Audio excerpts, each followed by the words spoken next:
Yankees Entertainment and Sports Network.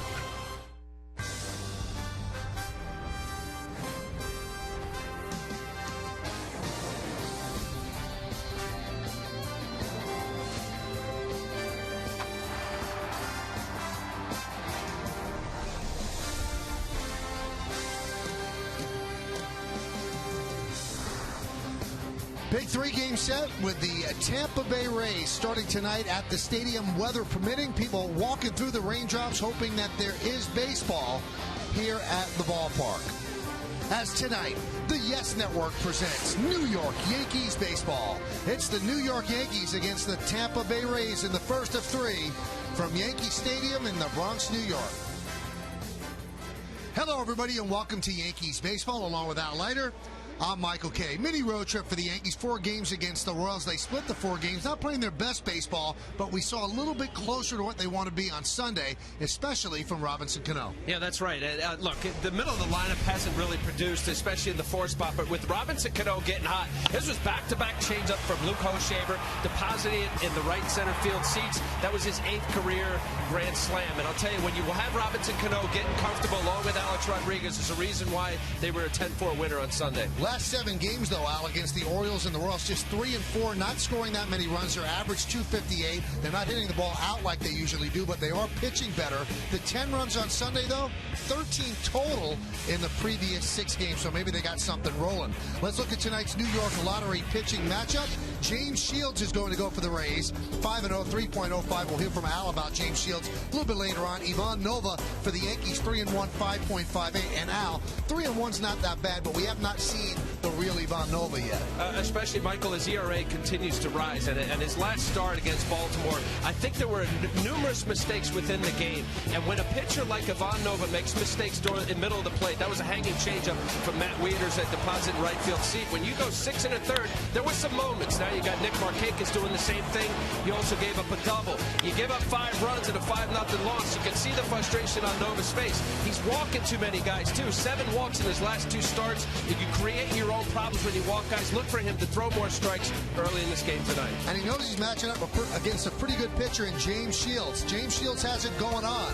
How much so? Al Leiter will break it down with a pitch package next, right here on the Yes Network.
And James Shields will be on the mound for the Tampa Bay Rays. That's Al Leiter. I'm Michael Kay.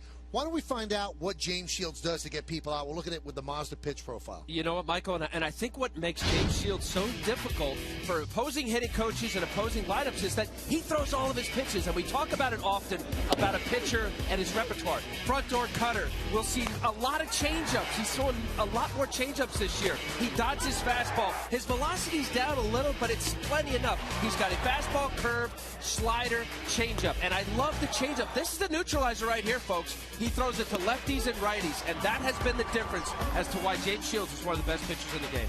Did not pitch that well against the Yankees in the first game of the season, but the Rays came back to win that ball game. Should be a good series. Yankees against the Rays. Lineups, first pitch, baseball, next, right here on Yes.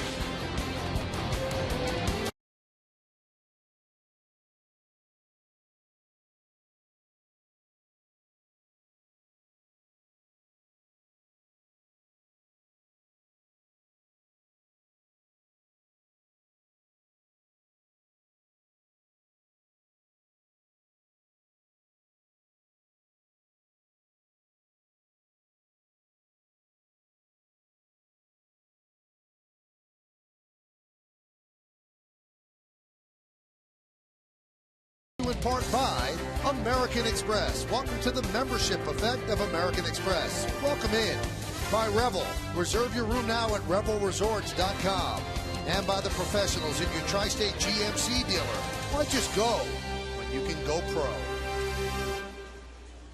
Well, the rain has stopped here in the Bronx, so we are going to have baseball. The Yankees have taken the field. Ivan Nova has taken his warm-up toss. This is the Rays lineup that he's going to face. Ben Zobrist at right, Carlos Pena at first, BJ Upton the center fielder. The middle three, Matt Joyce, Luke Scott, Jeff Keppinger, and the bottom three, Will Rhymes, Sean Rodriguez, and Jose Molina. Tampa Bay does not win by scoring that many runs. They win by pitching and good defense. And there is Ivan Nova. Struggled his last time out. In fact, in his last two starts, 11 earned runs. Those are the numbers overall. 3-1, 5.58, 45 hits, and 30 2/3. Opponents hitting .341 against Ivan Nova. I don't know what Granderson out in center field. He's waving about something there. I don't know. Let's take a look at the scout report. Start a new streak. He was 15-0. Consecutive decisions over 20 starts. Bring the hits total down. 45 hits in 30 2/3 innings, as we just saw. Michael just said six home runs. Throws a lot of strikes, makes careless mistakes, and run support. How about this? 8.8 runs per start. 20-1 in 32 career starts as a Yankee. Count 2-0 to Zobrist. Zobrist hitting just .191. He has 18 hits, but he has 20 walks, so his on-base percentage is .342. That's why he's leading off with a .191 batting average. In fact, the 151-point difference between batting average and on-base percentage, the biggest difference in the major leagues. The 2-1, 3-1. Well, this is the magic, I think, that really has all baseball fans around baseball watching Joe Maddon and what he's been able to do with basically super utility players. And that's no disrespect to Ben Zobrist or other players that play a lot of different positions. Normally, Desmond Jennings, who's out with a little knee sprain, nothing serious to say today, he is the normal leadoff hitter. But Michael, he's had 26 different lineups. He mixes and matches, that's for sure. You know, and you'd see that with a team that's struggling in the box score. Line drive, there's a base hit to right field. Cutting over a Swisher, cuts the ball off in the corner, and Zobrist will stop it first with a leadoff single. Why don't we check out the defense for the Yankees? It's brought to you by your Mercedes-Benz Tri-State dealer. Nunez, Granderson, and Swisher left to right in the outfield. Rodriguez, Jeter, Cano, and Teixeira third to first in the infield. Russell Martin is behind the plate, and Ivan Nova is on the mound.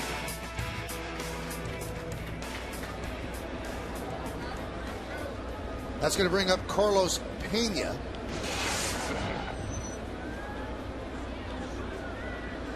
He had that big grand slam against CC Sabathia in the season opener in Tampa, St. Pete. Count 1-0. Still a very good fastball hitter. And you look at a guy like Carlos Pena a couple years ago when he was with the Rays, went off to the Chicago Cubs, and there's a comfort level, Michael, about everything that has gone on in Tampa Bay and what's the experience of a lot of players that Joe Maddon has been able to get the most out of. Pena's one of them. Off speed as he swings and misses. On being back with the Rays, he said, if I had my way, I would have stayed here the whole time, but because of the dynamics of the organization, I have to be very creative with their payroll. Now I am back where I'm supposed to be. This is a place where I grew as a professional.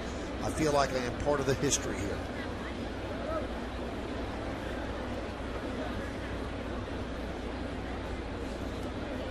One. Strike. Nasty. Knowing the first ball fastball hitter, Carlos Pena never gets off it. Good pull hitter. Pulls the string on a previous pitch, a changeup. Look at the break on this curveball right here.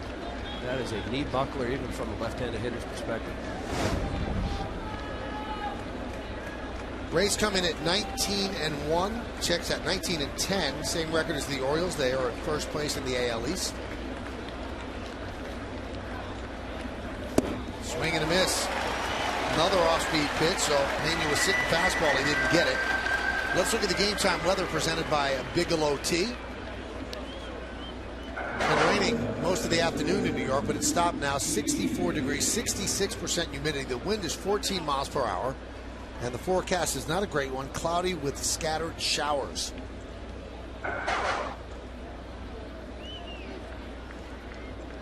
So Nova strikes out Pena. Here is B.J. Upton.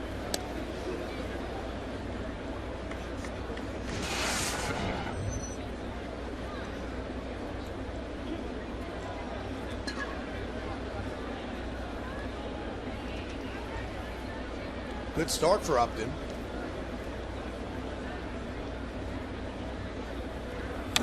And a good time for a good start, because this is the year where he can become a free agent at the end of the season. In all likelihood, the Rays, on a limited budget, will not be able to keep him. Big strikeout rate, and you're right, a free agent year, you want to impress. He started the year on the disabled list, sore lower back. So when the Rays swept the Yankees, they did so without B.J. Upton in those first 3 games. He had collided with Desmond Jennings in spring training, kind of tweaked his bat. Those are the last 4 seasons, and the numbers are okay, but when you consider the talent level that people think that he possesses, he really has not really put it together. Really some hope. Count 2-1. Yeah, I think that's fair, Michael. When you look at an electric young player, and B.J. Upton is one of those players, you know, you just see 5 tools, and you see a guy that can roam the outfield and hit for average. His average has been down. Certainly the power last year was up from previous years.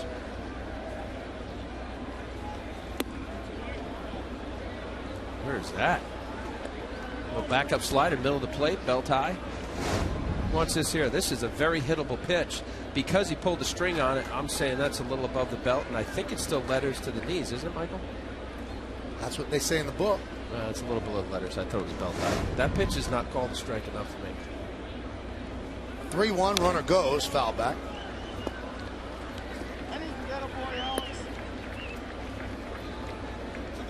Jim Joyce behind the plate. You can hear him. Get a chance to hear him holler. Good umpire. This fame of perfect game. That was it. What was a perfect game?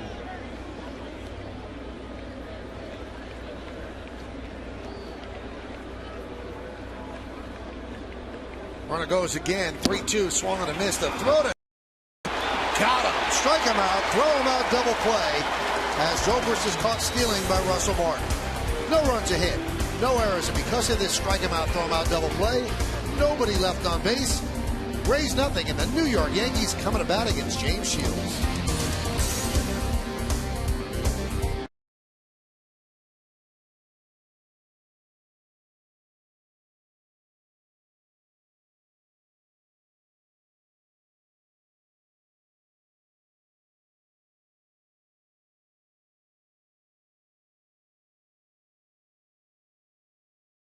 Presented by Lexus.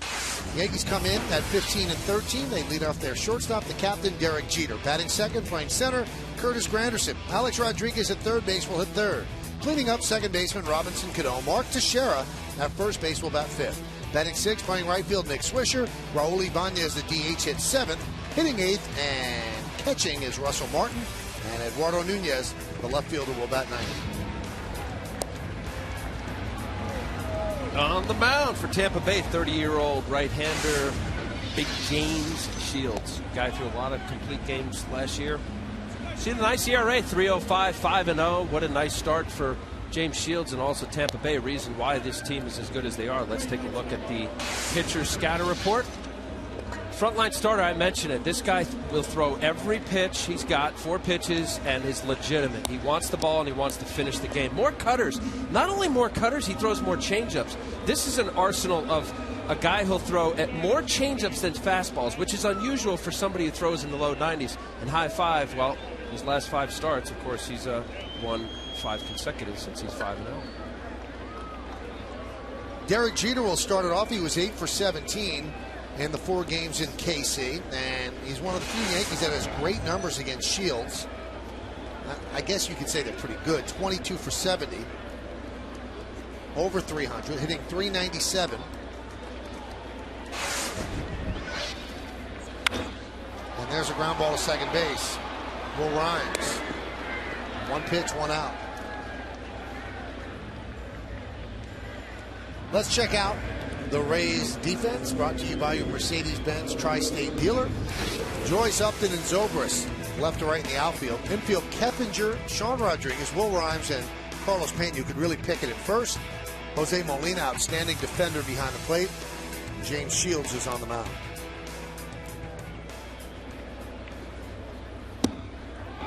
And there's a strike.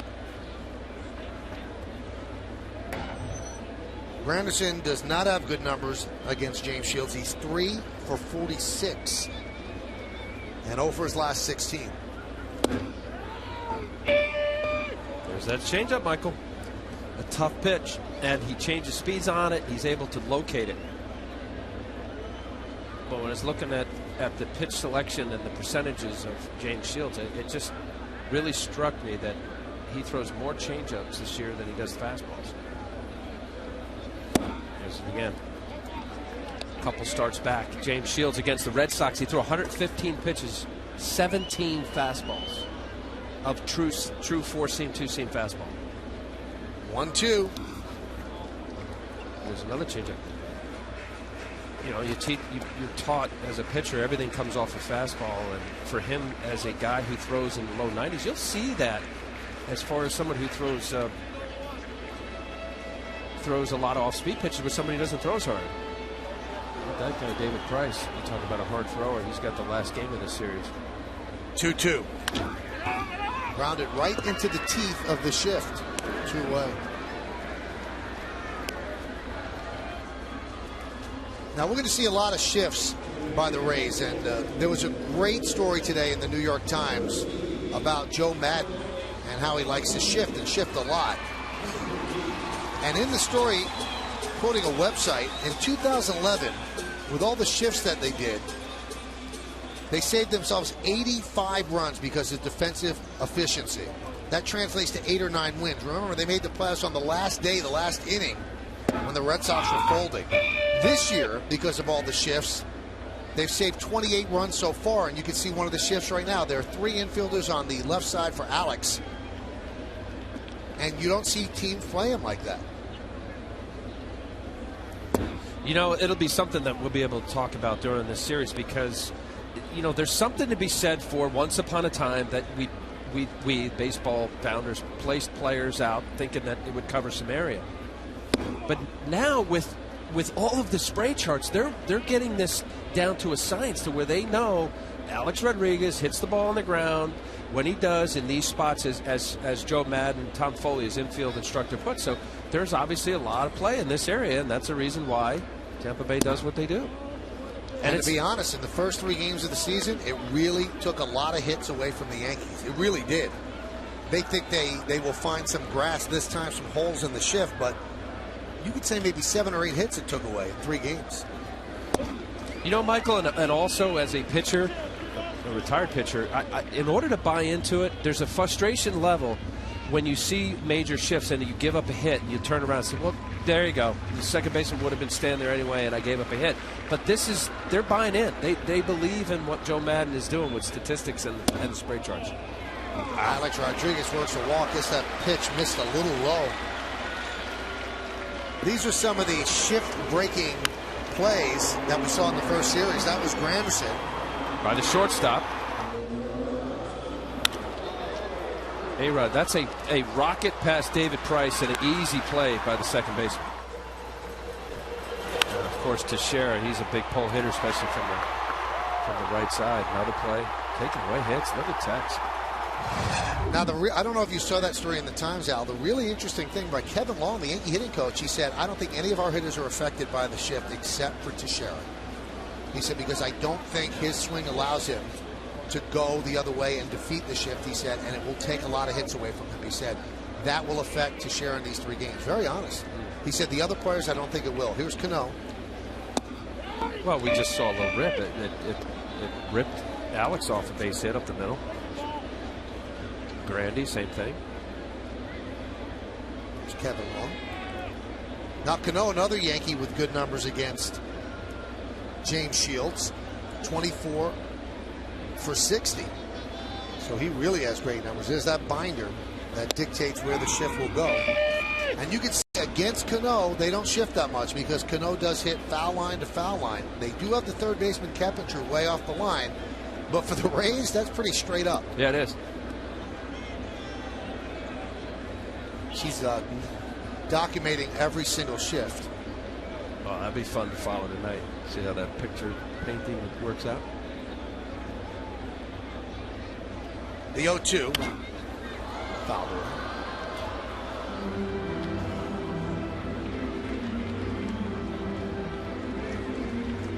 Robbie getting close. Game Sunday, 294 on the short road trip. Batting average 294. Just been getting beat a little bit too much on fastballs.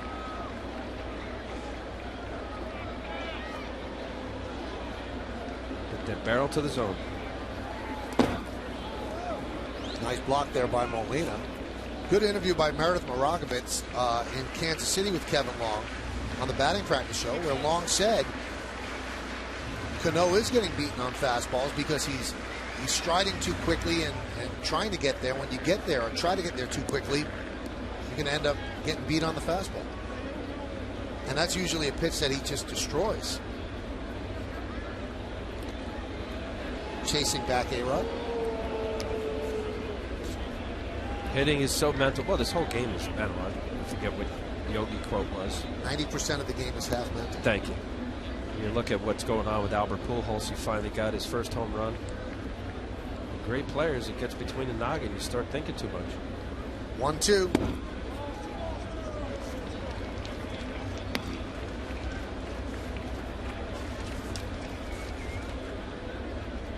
In the opener that he pitched against the Sabathia, James Shields 5 innings, 9 hits, 6 earned runs against the Yankees. But the Rays won that game 7-6. He didn't get a decision. He's won his other 5 starts. The 2-2. That one gets away from Molina. Allows A-Rod to move to second.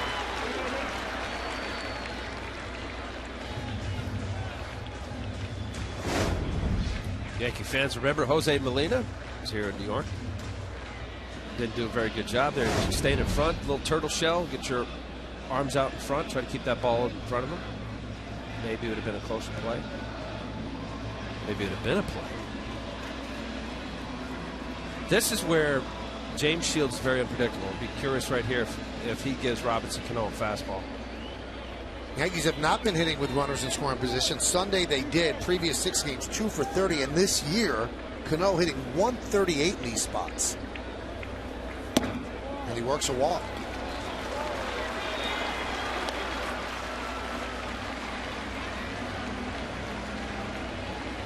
Jim Hickey will come out and talk with Shields. Hickey, the pitching coach of the Rays. Done a great job Jim Hickey has. It's about efficiency. This organization, they develop young pitchers, arms like James Shields and David Price, Matt Moore, and Mark Neiman, who has struggled a little this year, a farmhand of this organization. Right on down the line, and it's about pounding the zone, trusting your stuff.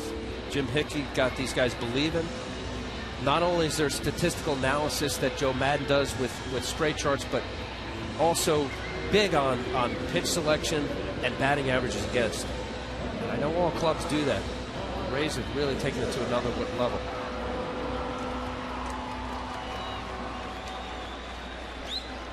Here's Teixeira, 0 for 13 in his last 17 at-bats against Shields. The other 4 at-bats, 3 walks, and he was hit by a pitch. The shift is on for Mark. 3 infielders on the right side. Only Keppinger remains on the left side.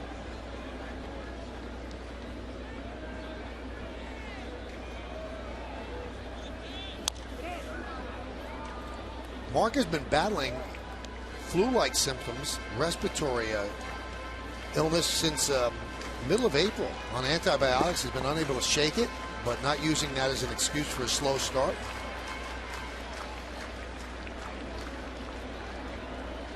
The 0-2. Missed outside, 1-2.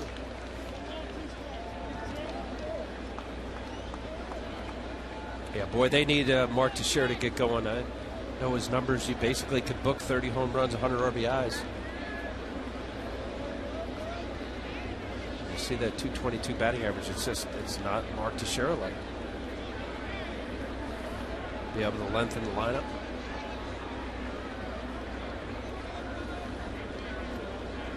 Well, they can't come to an agreement, so Molina will go out and talk.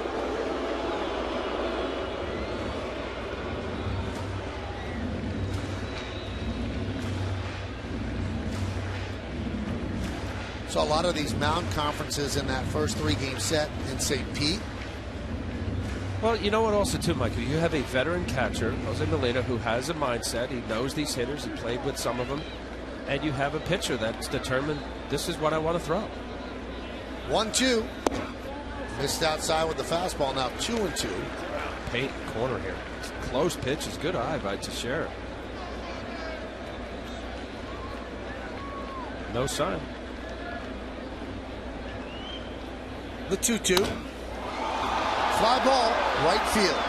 Zobrist is there right off the end of the bat. Just missed it. And Teixeira's down to end the inning. No runs, no hits, 2 walks, and 2 men left. We go to the second inning. Matt Joyce will lead it off for the Rays.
Expect that we're going to see Andy Pettitte. You know, what we're used to seeing, a guy that grinds out starts, that has the ability to get in double plays, who doesn't panic out there. You know, I think you can only go back on what you've seen from him. You know, you can't. It's not like he's trying to reinvent himself in a sense. I think his stuff is going to be pretty similar to what he had when he walked away in 2010. So that's kind of what I feel. Will I be right? I hope so, but we'll find out. We'll find out on Sunday as Andy Pettitte will make his first big league start since the end of 2010. 16 big league seasons, 13 of them with the Yankees, 5 World Series rings, 3-time All-Star, 19 career postseason wins, which is a Major League record, 500 and better in each of his 16 Major League seasons. He will start on Sunday against Seattle on Mother's Day. And who is he replacing in the rotation? Don't know that, because you still have Hughes slated to start this week. You also have David Phelps as well. That's a decision that will be made, but they will not go with 6 pitchers. So we go to the second inning. Breaking ball is a strike to Matt Joyce. How do you think Andy's going to be after missing a full year? I'm with Joe Girardi on that. I think, look, there's been the whole year off. That last time that we saw Andy, he was 11-3 with a 3.28. Why I think he'll be fine is that he knows his body, and he transformed enough into a pitcher, meaning through a lot more curveballs, through a lot more changeups. He wasn't, years past of Andy Pettitte fastball cutter, a fastball slider. He really introduced the 34th pitch, and it was very effective. Joyce could not hold up, so he's down on strikes, and Nova has struck out 3 in a row. So even, Michael, if his velocity's down, it's Andy Pettitte. The guy's a warrior, he's a winner. We just showed his resume, all reasons why he's a fantastic, great Major League pitcher. And I think he'll be able to know what's working or what's not. Now it's a health issue. And I get what Andy was saying about, I've done all I can down here. Because, you get to this age, you want to save your bullets. And while he's pitching in AAA or AA or wherever they had him going, you know when your body's right and you say, I'm there. And even though the numbers aren't reflective, he gave up a handful up there in Scranton or wherever it was that last start. Rochester for Scranton Wilkes-Barre. Yeah, it's irrelevant to me. It's how he felt and how the ball was coming out of his hand. Well, we should see on Sunday, weather permitting. Not that there's bad weather on Sunday in the forecast, but tomorrow there's some rain in the forecast as well. So, providing that everything goes according to the schedule, Andy will pitch on Sunday against Seattle. The 2-0. Well, also, too, here we are on Tuesday, right? Mm-hmm. So, if I got my numbers right here, we got Ivan Nova. That would be his day. So Nova would get kicked back to Monday and against Baltimore. Just push everybody back.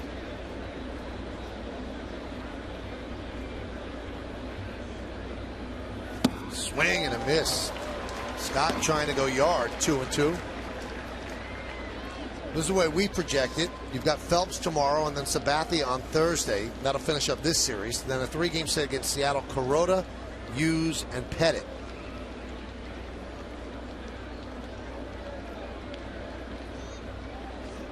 So the question is, who leads the rotation? Is it Phelps or is it Hughes? The 2-2. 4 strikeouts in a row for Ivan Nova. Wow. A defensive swing, but Luke Scott, this is, so far Nova's showing great off-speed pitch. Look at the down bite. Down and in, that was a curveball, more of a slurve break. Luke Scott just trying to put a little wood on it, a little piece of it. Good pitch. Here's Jeff Keppinger with a 6-game hitting streak. He's 10 for 15 during that streak. They finally put the ball in play, and a ground ball at Jeter, and an easy 1-2-3 inning for Ivan Nova. We go to the bottom of the second. Nick Swisher's going to lead it off. Nova took 8 pitches to get it done at the top of the inning.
which current American League wins leader is most likely to lead that category at the end of the season? You can text your vote to 42951 and standard text messaging rates apply. Will it be David Price, James Shields, or Jared Weaver, all with 5 wins?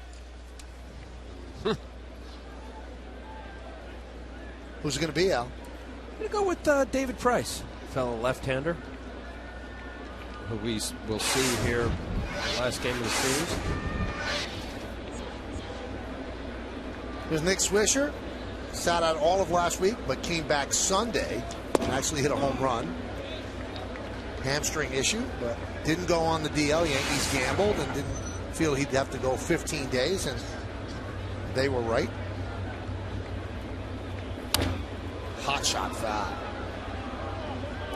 Just another opportunity for the Yankees to add some length to the lineup. And what a year so far Nick Swisher's had.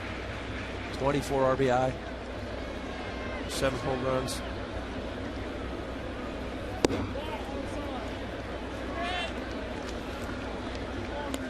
Check this swing. Josh Hamilton leads the American League with 28 ribbies, and Edwin Encarnacion 25. Nick Swisher has 24. There's that change that Al was talking about. How about Adam Dunn on there after the year he had with the White Sox coming over from the National League? Baseball so far, Michael, upside down. Orioles, see what they've been doing. Cleveland leading the Central. Nationals a big story. Swing and a miss. It's a tough pitch, especially sprinkling enough fastballs to get these Yankee hitters respecting and honoring James Shields' ability to throw by him, and then boom. Not only is it the arm speed, this is a great shot here. The Yesmo circle change gets through the baseball, and he's throwing that ball. The effectiveness of a changeup looks like a fastball out of his hand, a two-seam fastball with all of the arm speed of a fastball, except it's 10, 12 miles an hour slower because of the grip. Good pitch. The 1-0. I didn't get a chance to ask you. Cole Hamels, first of all, why would he do what he did by hitting Bryce Harper? And then, to make matters worse, why would he admit it? Both. How about stupidity? Really, I can't really. I can't think of any other reason. First of all, I mean, the fact that he said it's old school, I don't get it. Old school, if you got hit, you wouldn't admit to it. You slipped out of your hand, whatever, the usual excuse a guy will make. Ground ball to first, Pena there.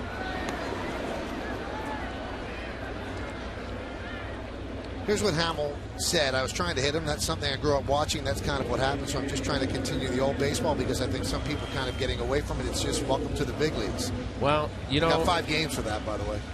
Yeah. You know, the reason, maybe stupid. I don't know if stupidity is the right word. I just think if you're gonna hit somebody or move their feet or pick a spot, you don't admit to it. And why his excuse was that he's a rookie. Right. So what? Every 3 or 4 starts, he's going to be a rookie in the lineup. You got to introduce that fella to the big leagues and hit him. It's dumb.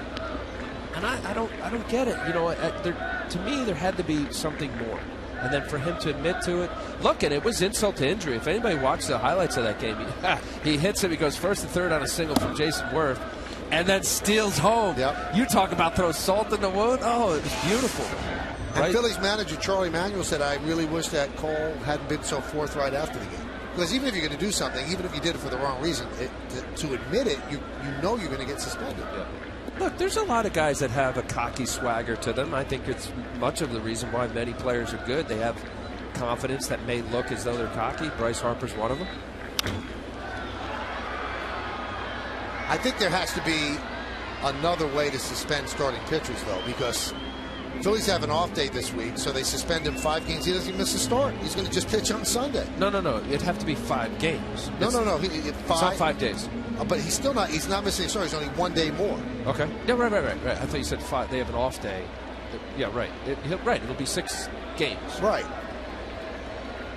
Well, I mean, if 6 days, 5 games. Right. Correct. If you really want to punish a pitcher, starting pitcher, you've got to suspend him about 7 or 8 days, so you know he's going to miss a start. Look, I'm sure down the road, if other incidents are similar, that could be a possibility. 1-2 to Russell Martin. High fly ball. Upton didn't see it right away. Now he locates it and puts it away. As the Yankees go down in order, 1, 2, 3. We've played 2 here at the stadium. There's no score. Will Rhymes will lead off the 3rd inning.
Nothing, and the Yankees nothing.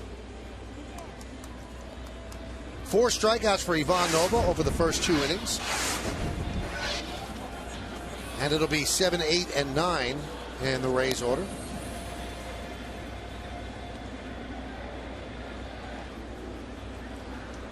Rays have lost 2 in a row, but they are 19 and 10.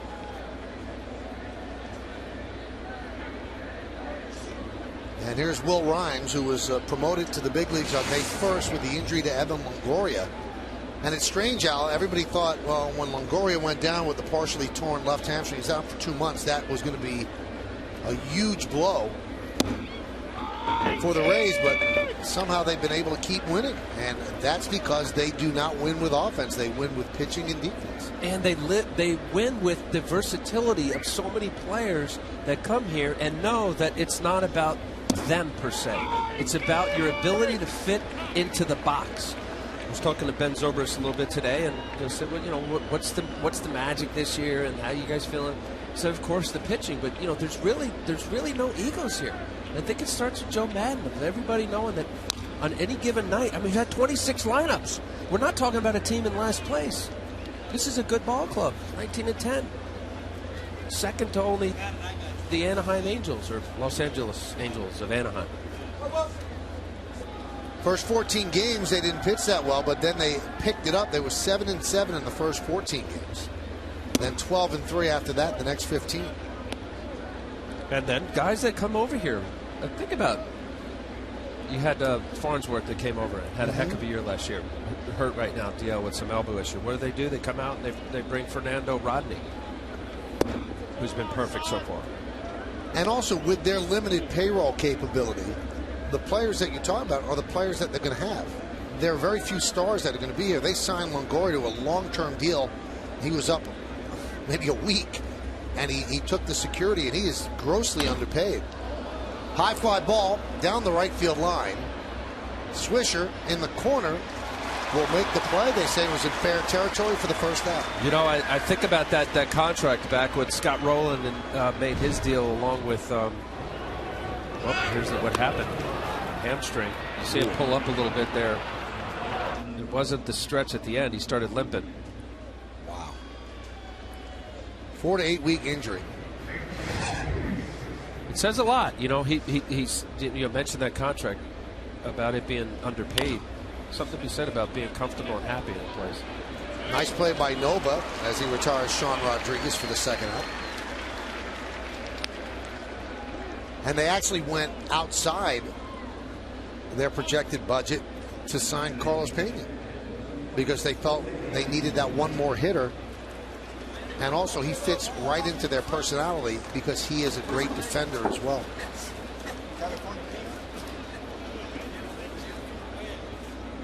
So 2 down, that's going to bring up Jose Molina. Molina essentially is the everyday catcher for the Rays, and you wonder if he's going to be able to do that. He's been a valuable player throughout his career, but never really played every day. And the more he played with the Yankees, the less he hit, and he wore down. He's hitting .204 right now. Right back to Nova. Good play. And that'll do it. So Nova has faced the minimum 9 batters over the first 3 innings. We're going to go to the bottom of the 3rd inning. It'll be Nunez, then back to the top of the lineup, Jeter and Granderson. There's still no score here in the Bronx.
Network Yankees games on your PCs or laptops with Verizon Fios. Get a full season of live Yankees games on the go for just $49.99.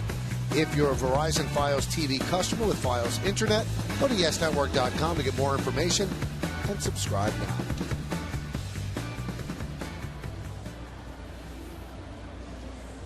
Still no score as Shields and Nova have kept the offenses at bay.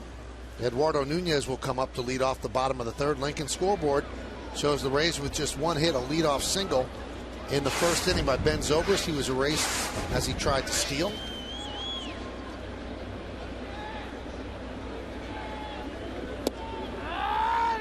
Nunez batting 9th and playing left. Brett Gardner rehabbing today, playing the first game of a doubleheader for Scranton Wilkes-Barre. There's a base hit for Nunez.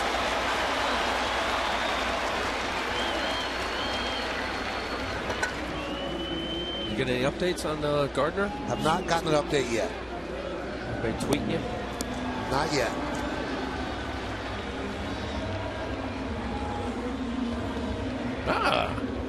You say they got it. Single left in the 1st, single to center in the 2nd, ground out to 2nd and 3rd.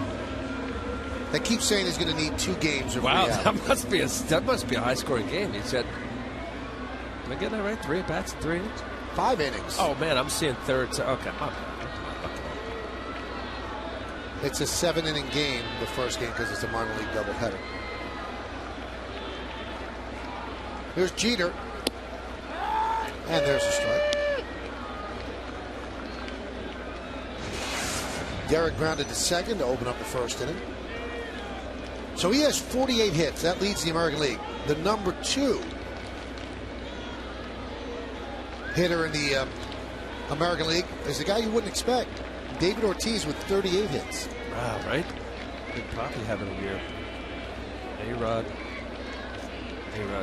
Jeter. Just going up. You look at his career numbers, everybody knows where he ranks, but looking at through, it's unbelievable how close some of these numbers are to Pete Rose. No, he has 41, I'm sorry. Second in hits. How about this, Michael? Through 2,554 games, Derek Jeter. They're both 37. At 37 years old, Pete Rose. Similar bets, 9,000, almost 10,000 at bats. Derek Jeter, 26 more hits than Pete Rose. Average 314, Derek Jeter 311, Pete Rose.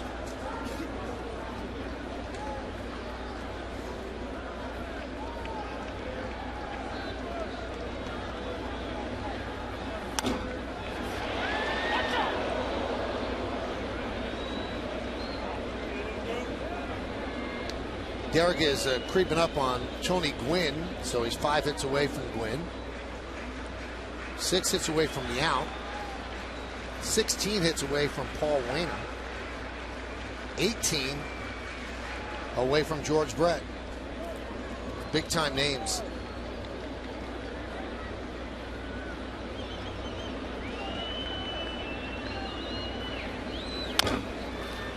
Dribbled slowly to Keppinger. He takes the out at first as Nunez moves to second.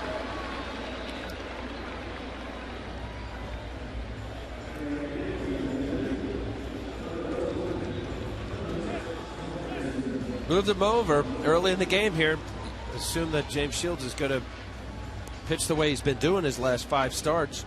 Any way you can to scratch a run early.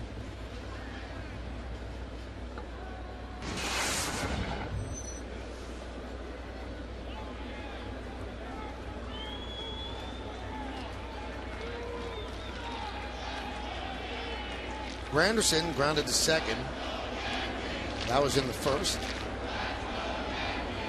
Now 3 for 47 against Shields.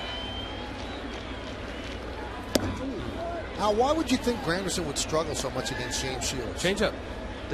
Look, Granderson, we know what he's been able to do, or his change of his swing and all the things that's transpired over the last year since Kevin Long got to him. But he's still a fastball hitter. This guy is still a pull fastball hitter. Hits mistakes in the zone. I think the changeup that's going down and away is tough for him to stay on. It's been a very effective pitch, not only to Granderson, but to lefties and righties alike. And I think when James Shields is on, especially with the location of his fastball, that's an interesting sign right there from Molina, banging his right thigh.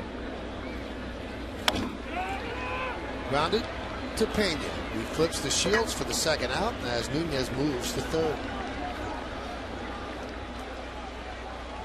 How about this sign here, Michael? Now this could, I mean, there's so many quirky signs that a pitcher catcher can do during the game. Even say, hey, next inning, I hit my thigh, it means change up. If I grab my mask, it's a curve, and then next inning you change it up. He's looking in there. What kind of sign is that? Many teams, many pitchers, there's always the concern that, somebody's relaying a sign. I always thought location more than anything else, because location would really determine, in many instances, what the pitcher did. As a left-handed pitcher, left-handed batter, if my catcher's setting up early and they give location inside, I'm not going to throw an inside curveball. Inside to inside is usually a fastball. Here's A-Rod. There's a strike. Alex had a home run on Sunday, 634th of his career. More home runs than any infielder in the history of baseball. Some of those home runs came as a DH. There's a strike, but still more than any infielder.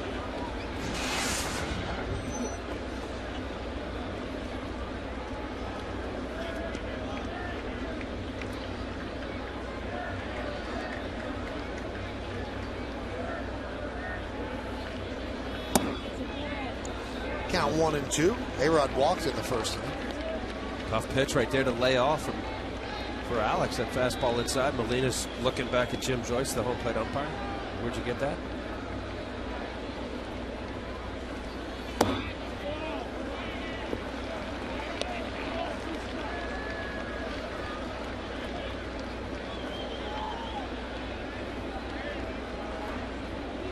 .51 pitches for Shields, 31 strikes.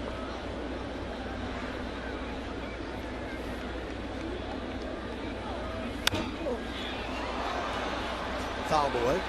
Best fastball tonight so far for Shields. Here it is. Reach it. Give it all you got. He missed his location.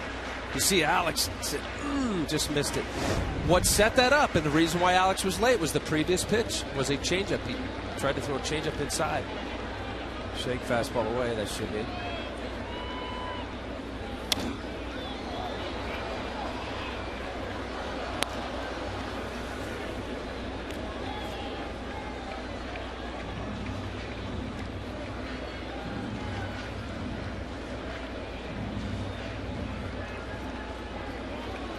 Nunez leads off third with 2 outs. No score, bottom of the third.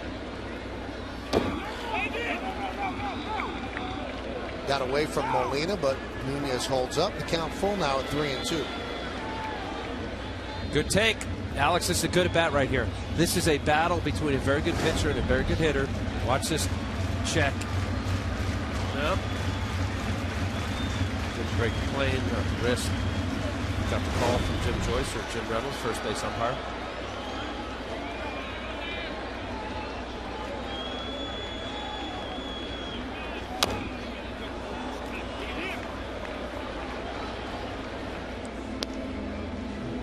Spoiling good pitches. I love this. I know maybe I get into it a little too much at times, but I just think the battle of this whole gladiator syndrome is a lot of fun. There's rhyme and reason to everything right here that's happening. Strike 3. A-Rod down looking, and he knew it. So Shields wins the battle. No runs a hit, no errors, 1 man left. Ivan Nova has been dealing. He's faced a minimum 9 batters over the first 3 innings. He'll face the top of the Rays order as we go to the 4th.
With his Grand Slam Sunday, Cano has 146 career home runs. Who are the only 2 Yankee second basemen to hit more in their careers? Think you know, Al? No. I know it's not Willie Randolph. Why would you take a shot at Willie like that? He's probably listening. Well, then maybe it's Willie. I don't think it is. Ivan Nova has had a strong first 3 innings, and he will face Ben Zobrist, the only Ray to get on with a single open the game. And there's a strike. The Rays have a 7-game winning streak against the Yankees. But last year they were 9-9. They won those final games in the weekend to edge out the Red Sox. They opened the season with 3 in a row. High pop-up. Cano calls off to Sheriff for the first out.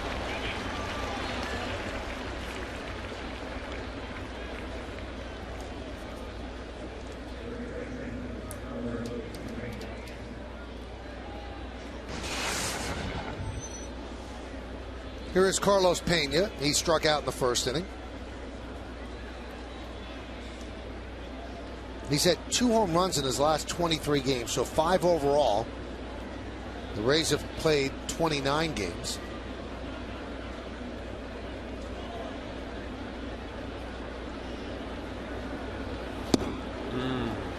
He is not giving him a fastball. First pitch, change up. Oh, there's a shift. Carlos Pena, pull hitter. Outfield slight pull as well. Granderson to the right side of second base. Now, we mentioned the shift earlier, Al. As a pitcher, would you have rather just your defense play straight up? I'd have to buy into it, and I think now in today's game, there's just so much information out there that, you know, you sit down with your pitcher coach, usually your infielder, outfield coach, you know, give reasons why you're making this alignment. But now it's not gradual. When I pitched, you'd have slight pull. You'd have the third baseman maybe a little bit more off the line, or, you know, the shortstop would cover the hole. But, you know, as we see here, this is a dramatic, legitimate shift. So I would say no. If they showed me that there were a lot of balls that were right side of the infield here, and it gave a better chance for my guys to catch it. What I don't like, and I wouldn't like, is that I would change the way in which I would go after Carlos Pena based on where my guys are. The defense should be aligned based on the pitcher on the mound and his strength and weakness, and his ability and his command of which part of the plate. Because not every pitcher is able to do certain things. Maybe, you know, Nova's strength is away. Strike 3. A fastball away for the second out. I mean, that's good pitching right here. This is a lot of fun right here. Von Nova went after Pena all off speed. First at bat, he went all off speed, and then he had 3 off speed pitches that set up that fastball away. Pena couldn't pull the trigger. It was 93, but I guarantee to him it looked like it was 103, based on not seeing a ball over 81 miles an hour. Upton swings at the first pitch, flies it to right center, and right there is Granderson. 3 up, 3 down for Nova. He is pitching a gem. He needs his offense to chip in. Cano will lead off and try to get him on the board.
the New York State Smokers Quitline Quiz with his Grand Slam Sunday. Cano now has 146 career home runs. Who are the only two Yankees second basemen to hit more in their careers? I think this is one of those way back answers. Tony Lazzari and Joe Gordon. So Robinson on his way to being the top Yankee second baseman power-wise. Can he inch closer right here? Teams are even with a hit apiece, but neither team has been able to get on the board. Cano walked in the first inning.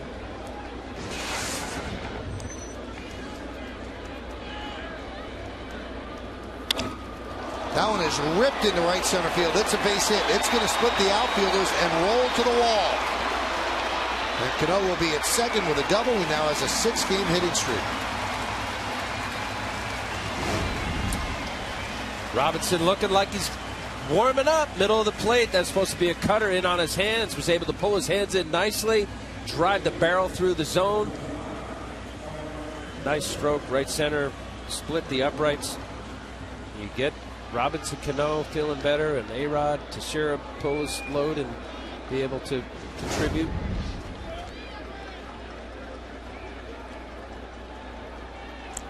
Here's Teixeira. Just missed one in the first inning with a fly ball right in front of the warning track. First and second, 2 outs. He wants to pull the ball here to move Cano to third. Pitch inside. I'd say early in the count right here, Michael, he's looking to pull it over the fence. But yes, a productive out. Ground ball right side. And that's a productive out. A ground ball to Pena. Moving to third is Cano.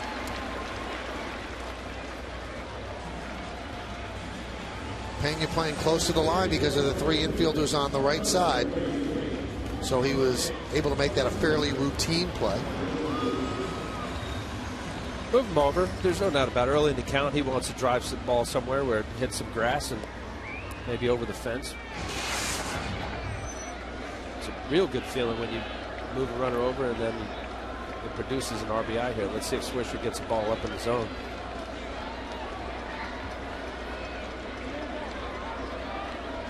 Infield is in for the Rays. And an odd configuration at that. Not only is it in, but the shortstop Rodriguez is playing in front of second base, and the third baseman Keppinger, in order to keep Cano close, is right close to the bag, and that leaves the entire left side of the infield open for Swisher. You know what I'm not getting is where the shortstop, where Sean Rodriguez, because I mean, the only thing he's stopping here is a hot smash up the middle. Because the pitcher should be able to feel there. that, I mean, right? you know, the pitcher should knock a reasonable hard ground ball down.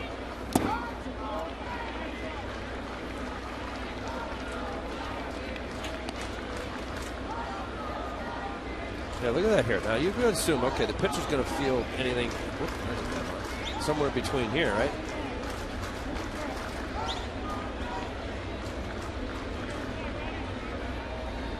Although hot smash between the legs. Well, now look at this. Based on the count. Also, maybe based on the pitch, because he sees the sign. He knew that it was going to be something off speed, so he was sure that Swisher would pull it, and then he moves. Maybe that gives something away to the hitter as well. I wonder how much of a distraction just watching him walking. He literally walked right through the arm zone. Let's see if he moves again. Yeah.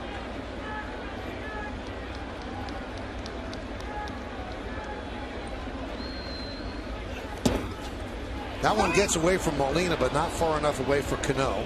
Now, Michael, you make a good point. If Sean Rodriguez is looking at the sign that Jose Molina is giving, and if he is only moving on slow off-speed pitches, that would also be a trigger for Nick Swisher to look off speed.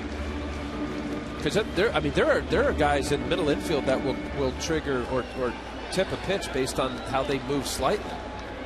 I mean, it looks to me more like a distraction, and it's a casual movement. He's not hustling now. Here's a changeup. And right to the second baseman. They're going to come home, and they're going to get Cano. So Swisher grounds out. You score that 4-2, and Swisher will reach on the fielder's choice. He's smiling. It's working. Right to where Will Rhymes was standing. Not much of a play as far as him having to go to his left.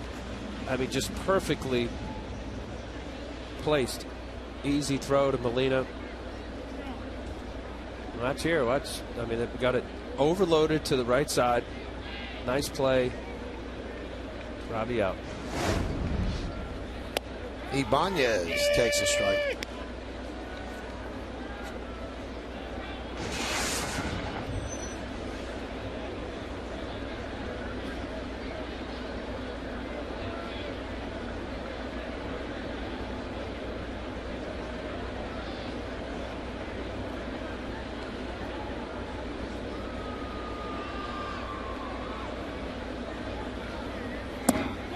Snap throw to first. And hustling back is Swisher.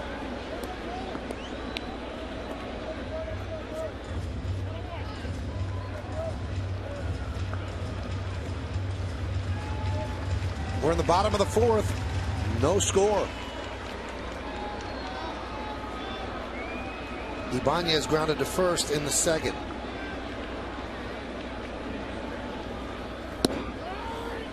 Now, Michael, you gave the statistic in the New York Times article that was that Baseball Information Solutions was a research group. So I guess that would constitute another saved run, wouldn't you think? I guess, but wouldn't the second baseman be right around there? Even if there wasn't a shift? Well, let's think. If he was... I mean, I would only look at it if he hit it right to Sean Rodriguez as something that the shift caused. Well, the reason why, if the infield was in and the shift wasn't drastic, that's a base hit.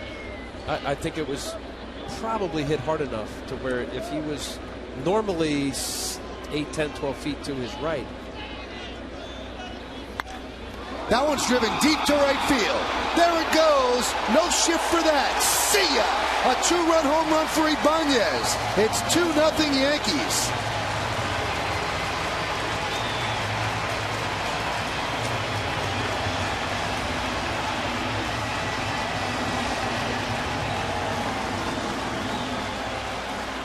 Well, he beat the shift. Didn't hit it where the grass was. Hit it over the fence. That's a way to negate any shift or any kind of defensive alignment and research and statistics. This is a changeup middle of the plate. Ibanez, I think he knew he got it. His 4th home run on the year, 15 RBIs. Russell Martin takes inside.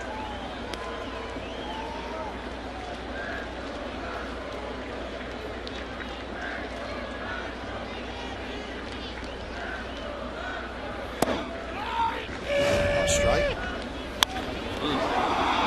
Out front, changeup. Shields knew it. Here at Yankee Stadium. Yanks up 2-0. Ground ball right to Pena. He flips to Shields, and that will do it. But not before the Yankees scored 2 runs on 2 hits, no errors, nobody left, and the 2 runs came on 1 swing from Raul Ibanez.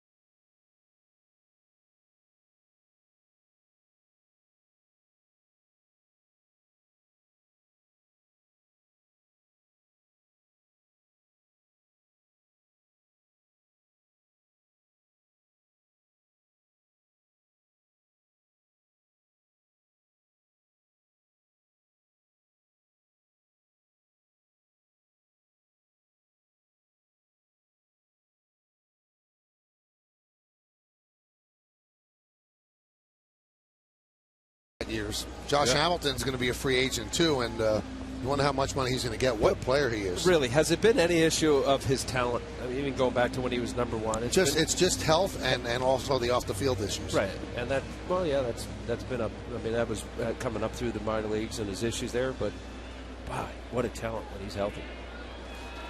Starting to rain, so you need these 3 outs to make it an official game. Yankees up 2-0. Here's Matt Joyce against Ivan Nova.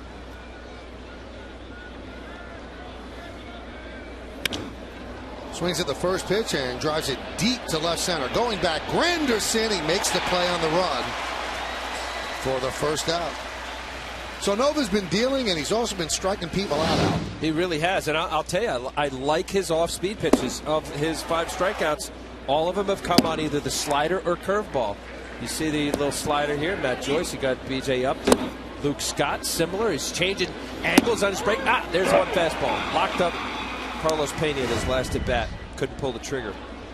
Rain's starting to come down a little bit harder here at the stadium.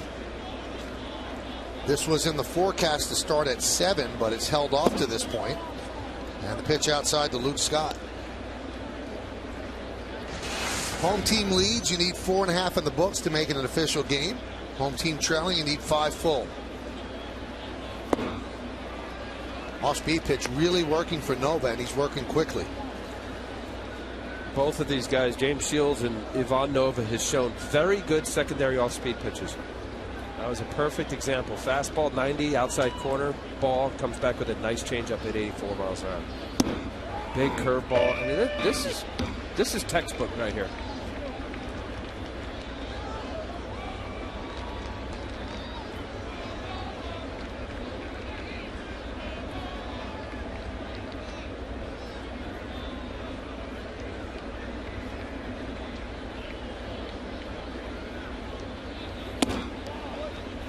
Al, you're on the mound. You're pitching with the lead. It's raining. Are you trying to speed things up so you get these outs in? Yeah, you are. I'm thinking strikes. Don't walk anybody. Let my defense get some work for me here.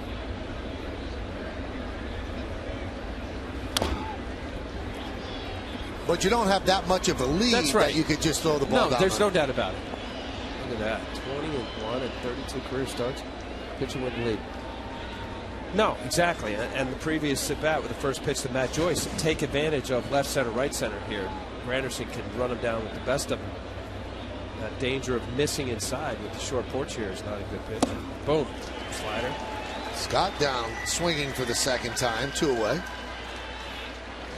I mean, it's got to be late movement, Michael. Let me watch here. Russell Martin wanting this ball down. That's a good slide. Look at the straight downward bite. Take a look on the Yesmo. His hand, fingertips on top of the baseball and down through. Good rotation. And then that last 15 feet really is the decision of whether a hitter decides strike ball, what's the pitch, I got to swing. Count 1-0 to Keppinger. Grounded to short in the second.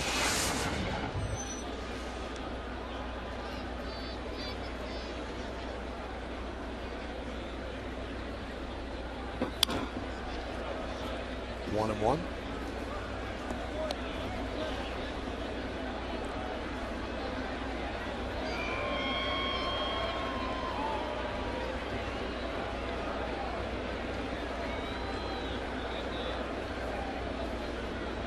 And the pitch. Grounded in the hole. Backhanded. No, he couldn't grab it. Derek Jeter was off his glove into left field. Probably be a base hit. And it is a base hit.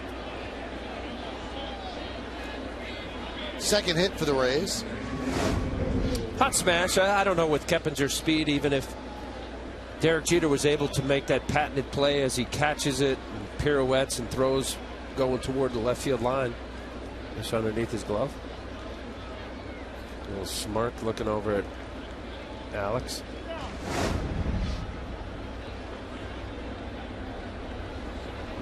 So Keppinger on with a single. That gives him a 7-game hitting streak, and here is Will Rhymes. And another base hit. Rhymes goes to right field for a single. Keppinger will stop at second. And a strong throw from a swisher all the way to A-Rod.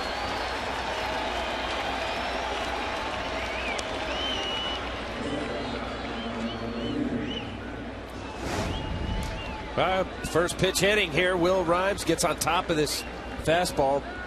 Enough speed on it to get past Mark Teixeira. So it's starting to get a little wet there. Swisher ended up making a strong throw. Almost a strike to Alex. Ball will be slippery now.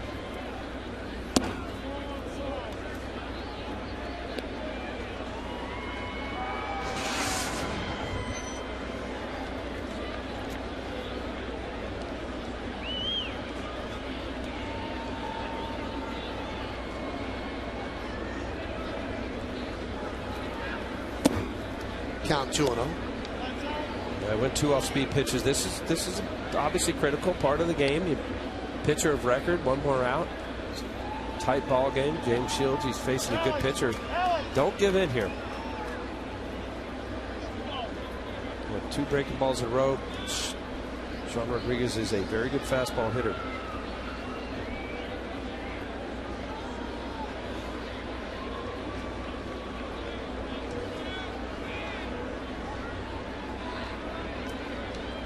The 2-0. 3-0. So coasting along, single by Keppinger, single by Rhymes. Now it's 3-0 on Rodriguez with Molina on deck.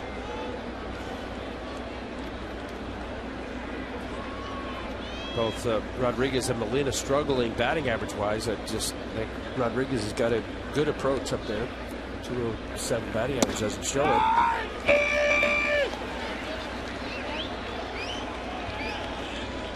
Jim Joyce still in fine voice form. Home plate umpire.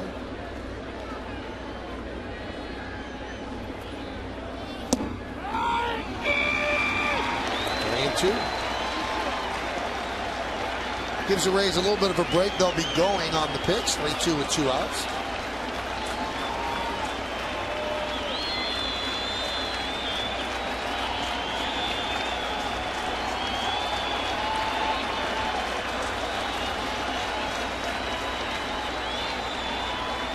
The 3-2 popped up to Shera near the stands, and he runs out of room.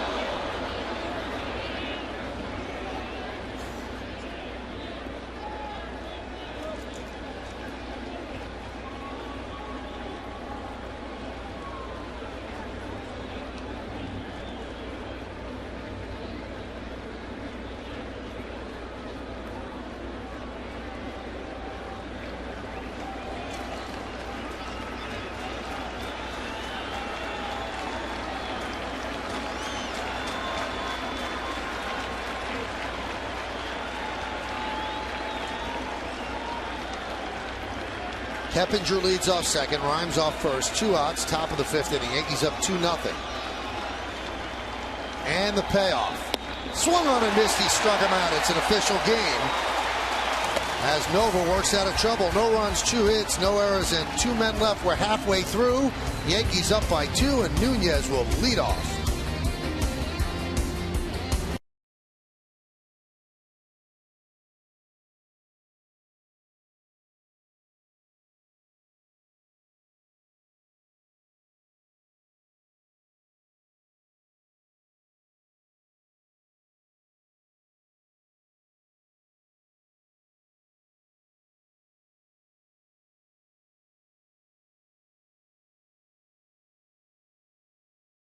Motors. To learn more, visit kia.com.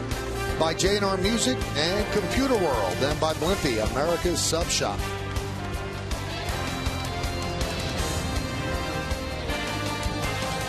Stylish Yankee ponchos. Al has one of those. Looks good. First pitch to Nunez as high as he showed bunt. 1-0. Nunez, Jeter, and Granderson here in the bottom of the 5th.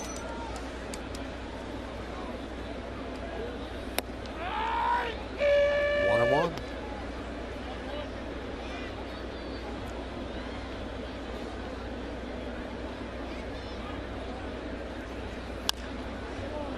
Grounded foul. Oh, there's our artist. Ooh, tough to draw now, right? What do you figure? New drawing. Man, I wanted to see what you had going on before.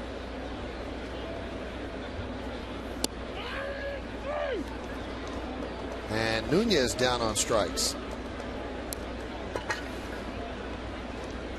This was before the rain.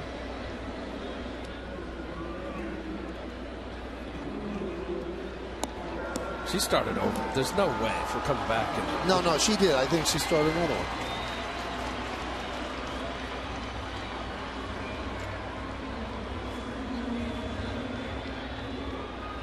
I like that. Taking in a game, doing some work as well. Wish I could draw. You want to draw? Start drawing. I can't. I'm not good at it. But if you keep doing it, you'll get better at it. No, Yes, I don't you think will. I don't have an eye for it.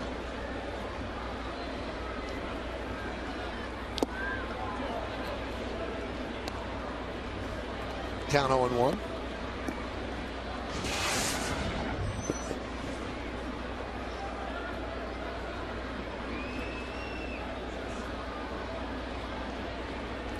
Jeter's 0 for 2 so far tonight. This will be Shields' 80th pitch. 0-2.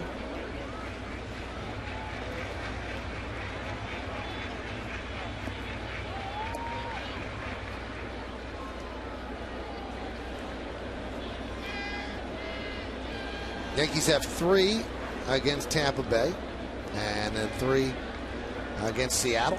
Sunday, Andy Pettit's going to make his 2012 debut.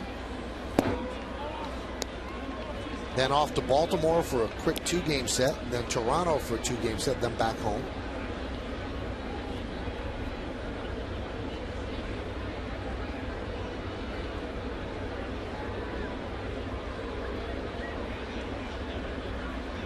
And the 1-2 to Jeter. All right, got to get good pitching, Michael. You mentioned about the schedule here. I know Seattle's coming in. They don't hit much. You got King Felix, I think, starting that series off. Hector Noesi. See Jesus Montero.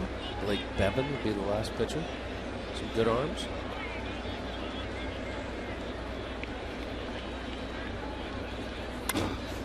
Lined right at the second baseman, Rhymes. 2 outs.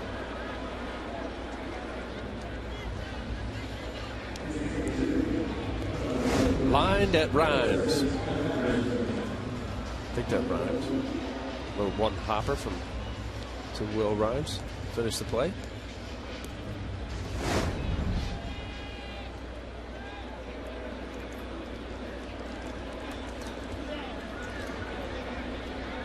Here's Granderson with 2 ground balls to the right side, 1 to second, 1 to first.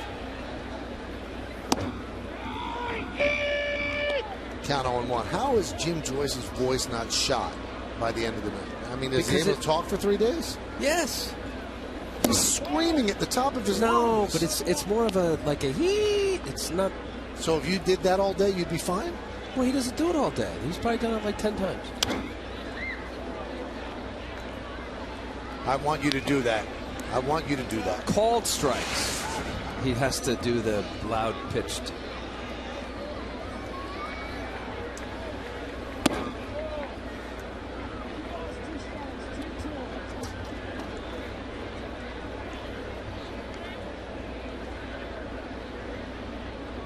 Alex in the sights. And on deck.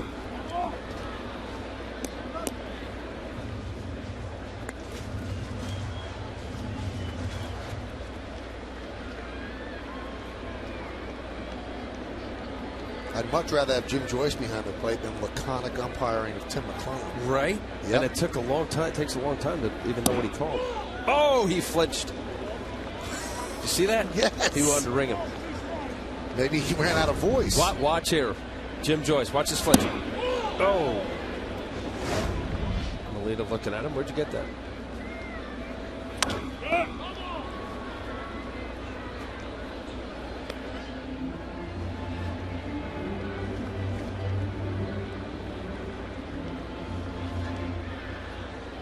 Can't sit on any pitch.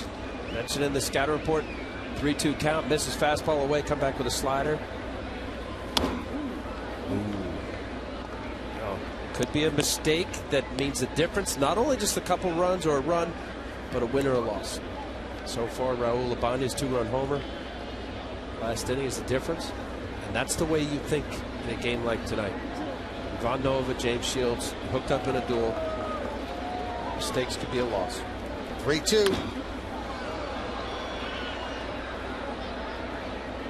And as a hitter, you have to think that there's going to be very few mistakes. You saw Abanya's got to change up middle of the plate. When you have pitchers locked in, you got to take advantage of the mistake middle of the plate. 10th pitch of the at bat. Sky to right field and deep. Going back Zobrist. He's on the track at the wall. See ya! A home run for Granderson. His 10th of the year, and it's 3-0 Yankees.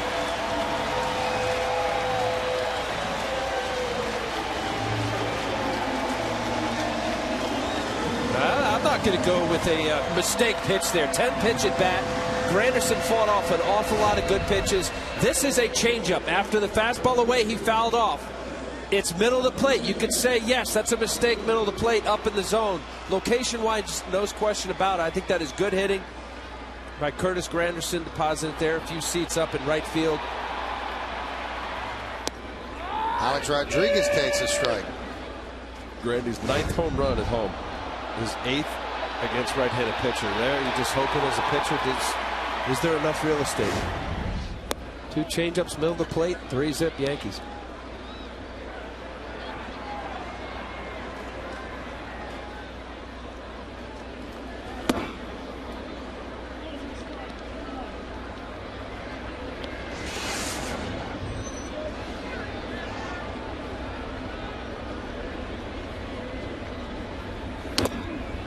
I got a piece of Molina as he goes down.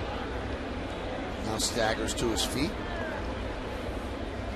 Let's check out the Home Depot's hitter scouting report on Alex Rodriguez. About to break out. I was watching the Kansas City series, Michael, and I believe it was the first game Thursday. He had an at-bat off of Jonathan Broxton. I believe it was a 9-pitch at-bat. It went 0-2. He fouled a bunch off, and he looked like he was on it. He did hit a ground ball out. He had eventually got a 3-run homer yesterday. No Big James here. 317 coming into tonight. Let's see, 0 for 1. So that goes down a little bit, 3 home runs. Quote, can't keep tipping our hats to what Alex said. And I think, there's something to be said for eventually you just got to start taking accountability and say, wait a minute, you know what? We're good. This is a good lineup. I'm a good player. Robinson Cano's a good player. Mark Teixeira. And I just read that quote, and it was like, you know what? It's time to start hitting. We can't keep tipping our hat to every pitcher and say it's got good stuff. While they do, and we're watching tonight, James Shields, I just thought it was very forthright on Alex's part to admit, hey, I got to get going here. The 100th pitch of the night, and it's strike 3 on a breaking ball. So Alex is down on strikes for the 2nd time tonight. But the Yankees get another run here in the 5th. A 10-pitch at bat, and he finally wins it against Shields. He hits a home run to the short porch. It's 3-0 Yanks.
Connect, our new social networking app that lets Yankee fans interact with each other and the broadcast booth while watching the game, see what other fans are tweeting about, and get up-to-the-minute scores and in-depth pitch-by-pitch stats, all at YesNetwork.com.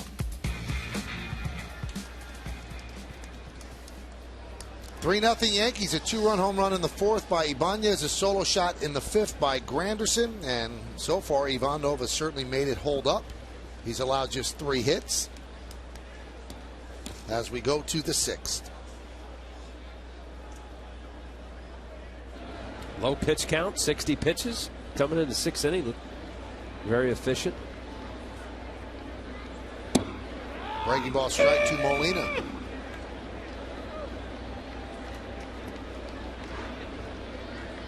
Very economical innings. First and the fifth, the only double-digit innings. 0-2.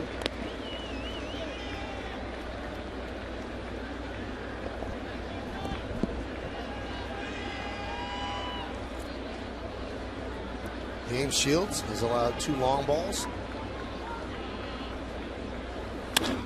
That one is driven deep to left field. Going back, Nunez still back on the track at the wall. See ya! A home run into the Rays bullpen for Jose Molina, and the Rays are on the board. It's 3-1 Yanks.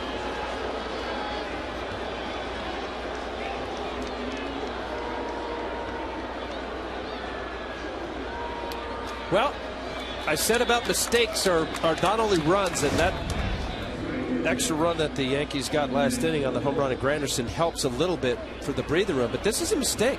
This is an 0-2 pitch by the 9-hitter who's batting .204. He's got second home run now. Molina does. Got to make better pitches than that. I'm not saying that pitchers don't give up 0-2 hits or even home runs, but you got to be not careful, aggressive, but make a better pitch. There's a Coors Light freeze cam, point of contact. All right, so he's got pretty much outer third, upper thigh. That's an expanded zone area that you can exploit a hitter's weakness, especially a guy like Molina who's batting just over the Mendoza line.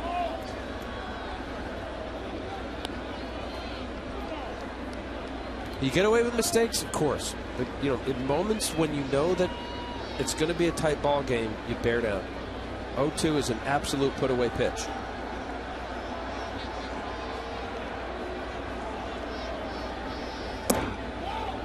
Just missed. That's 3-0. That's a good pitch right there, Michael. I think. Doesn't matter what I think. Jim Joyce thought it was low.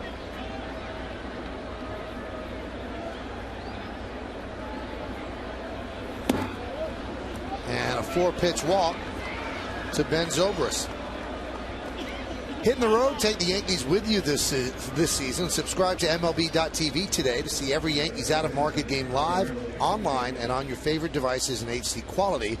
Visit Yankees.com to order and get more details. MLB.tv, baseball everywhere. As Larry Rothschild comes out and talks with Nova. When you give up a home run, is there the possibility that you become plate shy to the next batter? Not necessarily plate, yes and no, but I would say this. If I was Ivan Nova and I gave up an 0-2 home run to Jose Molina, bat 9th in the lineup, who had 1 home run coming into tonight, I am mad at myself. And I think as a result of that anger or maybe distraction, you can throw 2 quick pitches and now you're 2-0 against a good fastball hitter in Ben Zobrist. And now it becomes careful. Oh, be careful. Don't make a mistake. You know, inner half here, left-handed hitters, well, you know, medium fly ball is a home run. In some case, especially down the line at 314 here. He's worked off speed a lot to paint it. Did strike him out on a fastball, though. Now, this is the whole thing, Michael. You flip a lineup 3 times, and they've seen the release point. They know the stuff out of the hand. You know, there's always an edge as hitters get to see pitchers longer, obviously. See the movement, the stuff, the release.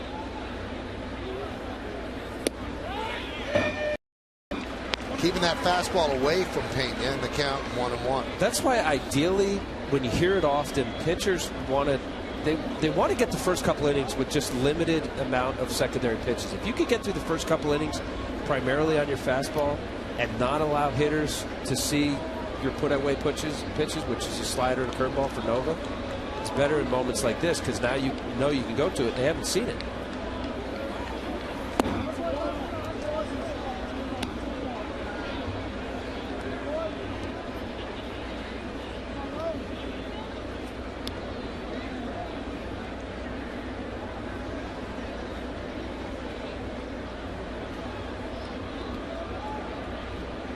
rain's not helping.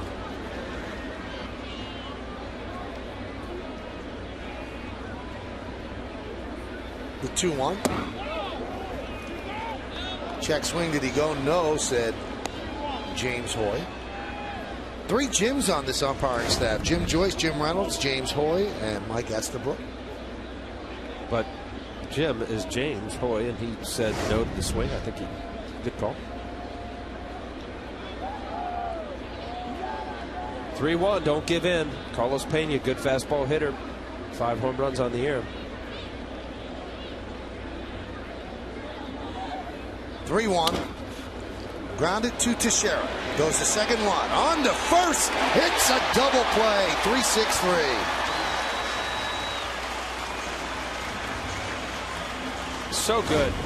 You can't say enough. I mean, for the longest time it was, put a decent fielder at first base. There's so many outs that he gets that a lot of first basemen aren't as capable or as good as Mark Teixeira. I know you want to hit, but boy, that's a nice play. Be able to get a double play. Carlos Pena not as fast as he once was. A little 3-6-3 double play. Nice play. Here's Upton. And a strike.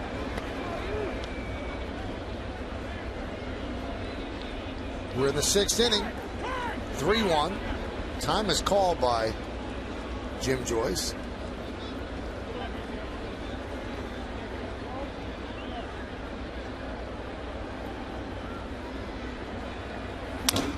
Shattered bat and a ground ball to A-Rod.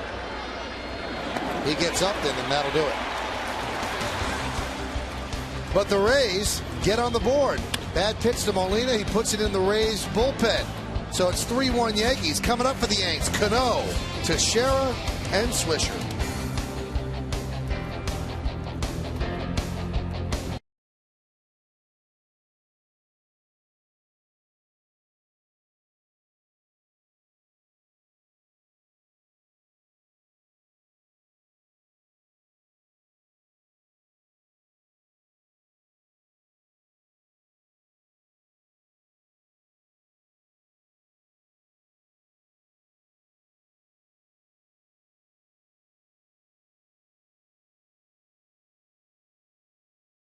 By Toyota, the official hybrid of the New York Yankees. And speaking of our good friends at Toyota, let's take another look at tonight's Toyota text poll. Again, the question was, which current American League wins leader is most likely to lead that category at the end of the season? You've been texting us at 42951. It was between Price, Shields, and Weaver. How did you vote? Weaver overwhelmingly, 56%. That's because why? Because the Yankees are playing the Rays. No, because the no-hitter. Yeah, maybe anti-Tampa sentiment. The no-hitter. You think so? Probably. Well, since Philip Umber pitched a perfect game, he hasn't been able to get people out. Right. He hasn't gotten out of the 4th inning. Right. His wife had a baby. Is that it? Did your wife ever give birth to any of your children in the middle of the season? After my no-hitter. In the middle of the season. Yeah, my youngest, Caitlin, July. And how'd you pitch after that? Oh, then I was traded to the Yankees. I had one good game. All came together against the Red Sox. These two guys have pitched well. James Shields, 4 hits and 3 runs over 5 innings. Nova, 4 hits and 1 run over 6 innings. All the runs in this game via the home run. All right, so we're ready. The grounds crew came out to put some drying agent on the mound and around home plate. Kind of been a steady drizzle since, I guess, the 5th inning, top of the 5th. Danny Cunningham does such a great job. He's the head groundskeeper here at the stadium. Ground ball to second. Rhymes gets Cano for the first out. Burke Badenhop warming up.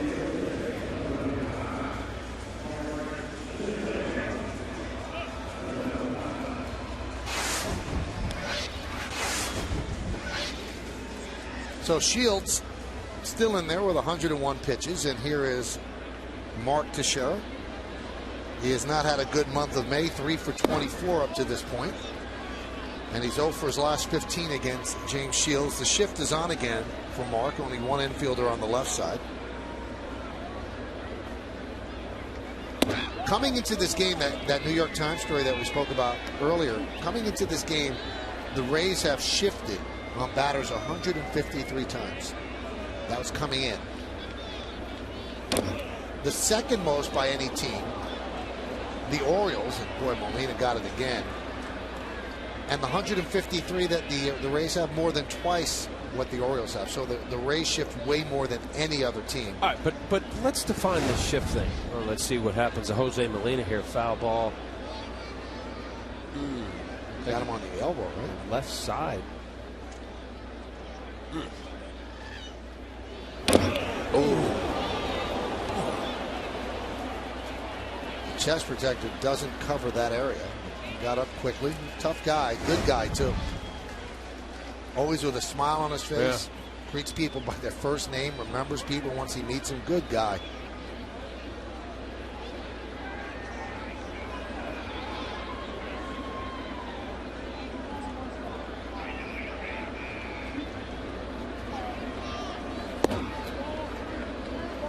And the reason you make a big deal when somebody greets you by your first name, it goes back to Willie Mays. Ball players don't remember your name. I don't know how much they really try. That's how Willie Mays got the name Say Hey, because he didn't know people's names. So he said, Say Hey. Kid? No, he didn't say kid. He was the Say Hey kid, but he would just go Say Hey when he didn't know somebody's name. The 3-2, and Teixeira walks. So what were you going to say about the shifts, Al? What is determined? How do they define a shift? You know, because it's a great question. Maybe it's I mean, is it 2 steps to the right? Does that count as a shift, or does it have to be 5? You know, if he goes from here to here, is that not quite a shift, or does he have to go way over here? I don't know. I guess this would be a shift when your shortstop is. All right, so far. it has to be dramatic. I would think. I mean, for years, infielders have been moving. You know, depending upon the pitch, the count, who's up, but it's usually a couple steps. Strike to Swisher.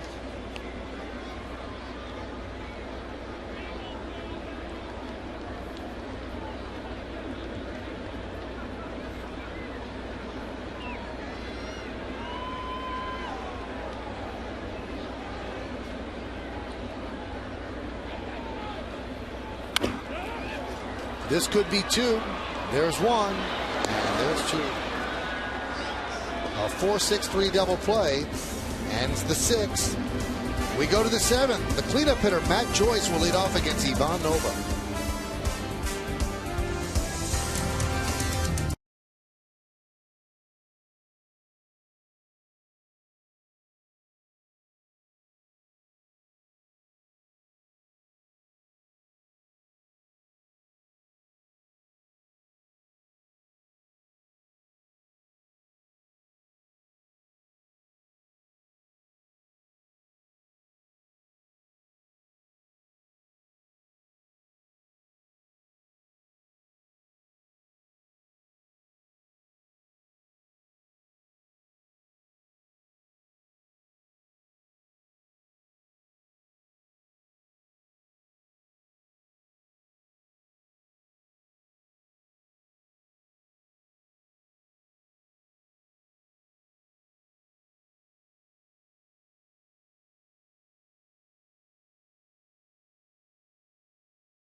in the game right now. Ibanez with a 2-run home run in the 4th inning. That made it 2-0 Yankees. And that's held up to this point. They lead 3-1. Let's take a look at the game summary brought to you by your local Nissan dealer. 3-4-0. So the Ibanez home run, then the Granderson home run in the 5th, and then the 6th, the Molina home run, and that's the scoring. As Matt Joyce takes a strike from Ivan Nova. So 3-4-0, leading 1-4-0, as Nova and Shields have pitched well through the raindrops here at the stadium.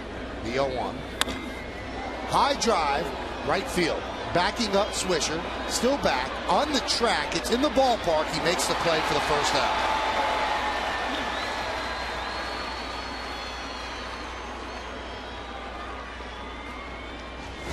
That is absolutely, he's trying to come in here. See the ball that leaks out over. That is absolutely one of those. You hold your breath here at Yankee Stadium, right up against the wall almost. Nick Swisher battling the raindrops. Matt Joyce saying, just missed it. It was a mistake. The ball leaked out over. If you're going to be coming inside in a ball game like this, late in the game, you got to make sure you miss in. Ball away, it's a lot. You got to work a little bit as a hitter to go left center, center field, right center. You got a lot of real estate out there. That ball inside, right-handed pitcher, left-handed batter. Cadillac scoreboard, 3-1 Yanks. Top of the 7th.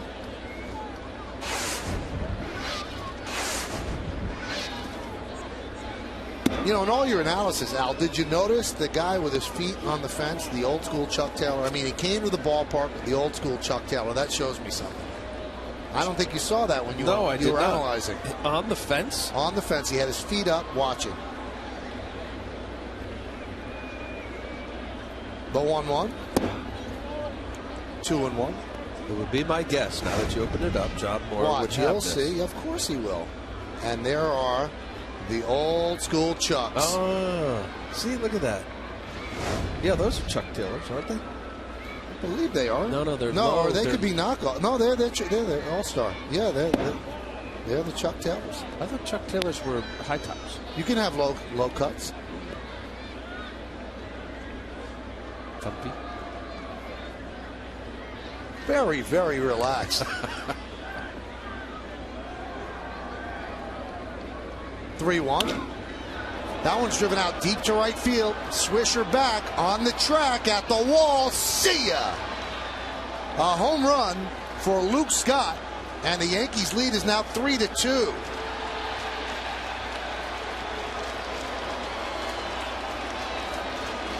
Well, Luke Scott had 2 punch-outs start of this game. Nova handled him, got behind a 3-1 count. This is a changeup up in the zone. This is unbelievable. We have 5 runs, all accounted for a home run. Look at Luke Scott. He thought he missed it or didn't think he got enough of it. That ball just kept traveling. 2 rows up in right center field. There's a strike to Keppinger. His initial reaction was disgust. I don't think he thought he got enough of it.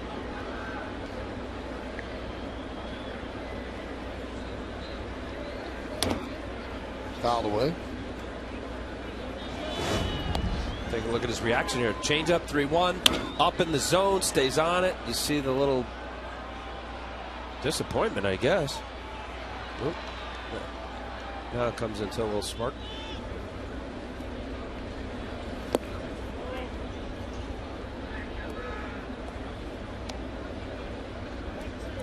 Four home runs, 5 runs on the day. Ibanez 2-run homer, couple solos, 3 solos now. The 1-2. 2-2.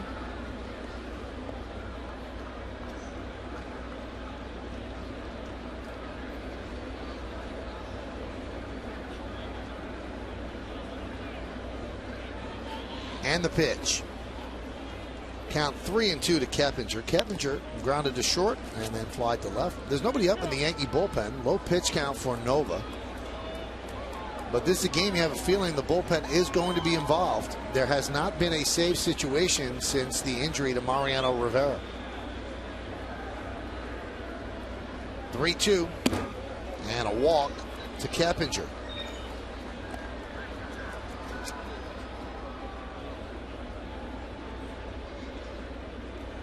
Rothschild calling down. Get somebody scrambling down the Yankee bullpen. Low pitch count. That 3-2 ball game. Keep the ball in the ballpark. Keep the ball down. Down in the zone, you got a chance for ground ball, double play, get out of this. Starting to remove the tarp in the bullpen for the Yankees, so somebody's going to get loose soon. Looks like Soriano.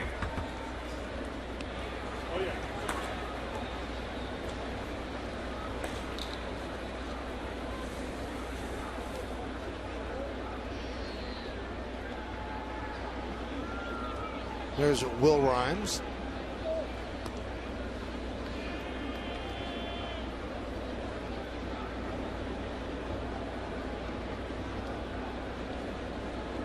Oh, good. Having Soriano up, Michael, I guess it removes doubt, possibly, for who's pitching the ninth in a closing situation. Now these throws over are called from the bench because that just gives Soriano more time to throw.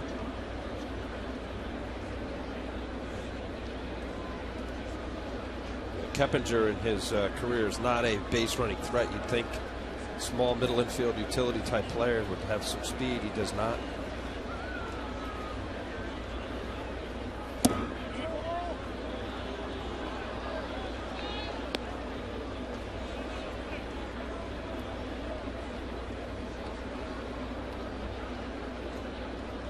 Most stolen bases he had was 4. 2010 with Houston.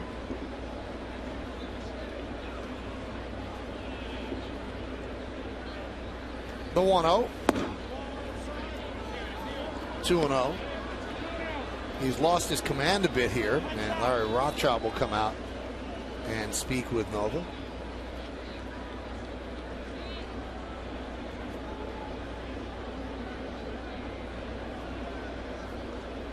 So a 2-0 count on Rhymes. Yankees lead 3-2. Brian Cashman talked before the game about the Yankee bullpen situation. Here's a Yankee GM. We have pieces here. It's obviously hard to. It's really hard to move forward without Mo, but everybody's not made of one player. And as great as Mo is, I mean, baseball's teams are made of 25 guys, and so Mo will carry us in heart and soul now. But these guys, I think, feel an obligation to Mariano to pick up the pieces and move forward on his behalf, and that's so we'll be challenged to make sure that our depth is there, and I think our bullpen has a lot of depth, and but we have to prove it by performing. That was our Meredith Morakovich talking with Brian Cashman about what the bullpen looks like without Mo. So the conference is over, and another throw over. Robertson came in, closed the game that the Yankees won 6-2 in KC. It was not a safe situation. And Soriano in that game was actually up in the 8th inning. And Joe Girardi is not committed to who's going to close, but early on it looks like it is going to be Robertson. Hot shot, pass to Shera, and down the right field line. It'll go into the corner. Playing it out there is Swisher. Keppinger rounds third. He's coming home. No, they hold him up. They hold him up as the throw is cut off by Teixeira.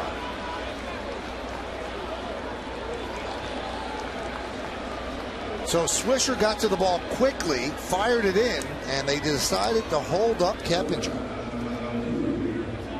Yeah, I was watching the third base coach Tom Foley, and he was waving him very last second. He put on the brakes for him. Will Rhymes, it ricochets, I guess, just enough to hug the side. Swisher getting that ball in quickly. Keppinger put the brakes on about a third of the way down. You see how far Foley is. He's waving him right at the bag. He holds him up. That was one of those one hand go, one hand stop. Well, Nova needs a strikeout because the Yankees are back at short and second. They will give up this run and give up the lead.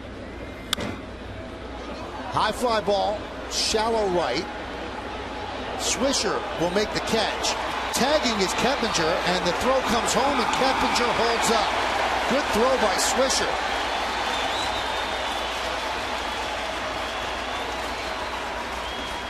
He got himself in good position and unleashed a good throw to Martin. Yeah, that was the key right here. Nick Swisher gets in good position to be able to get the momentum heading toward home plate. The wet grass, perfect one hop to Russell Martin. Tom Foley, third base coach for the Rays, holding up Keppinger. Fake run. Nice play. Nova knows it. Big out. I think Martin was shocked that he wasn't going to be tagging Keppinger. You could see the way he reacted. He thought for sure Keppinger was coming home. So now with 2 outs, here's Molina, who had a home run against Nova last time up. Breaking ball strike. Russell Martin assuming that there was a play, as he should. Will Rhymes, the runner at second base, was well halfway down the third baseline toward third base. Big spot in this game. 0-2. You know he's going to be a bit more careful on this 0-2.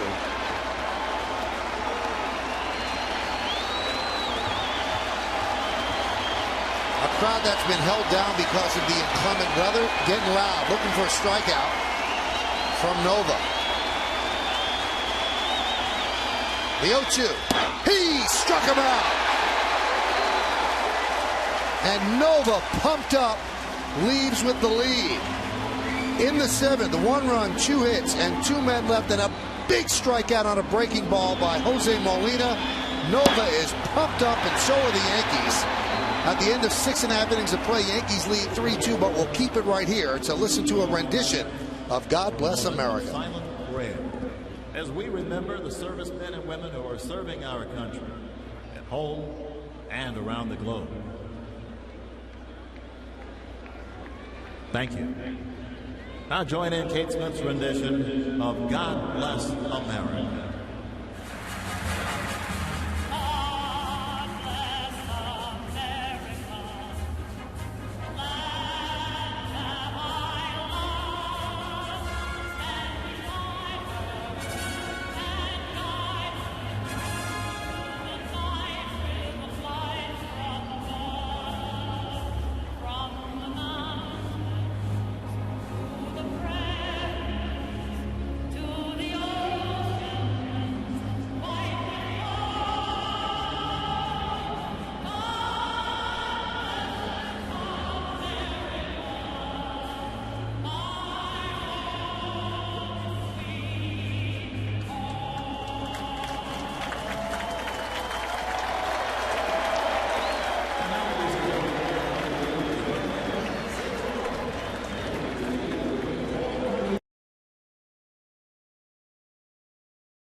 Josh Hamilton, 4 for 4, 3 home runs, and he now has 13 homers. He's 3 ahead of Curtis Granderson, who also has a home run tonight. And they are pulling away from Encarnacion Dunn and Adam Jones. What a night for Josh Hamilton.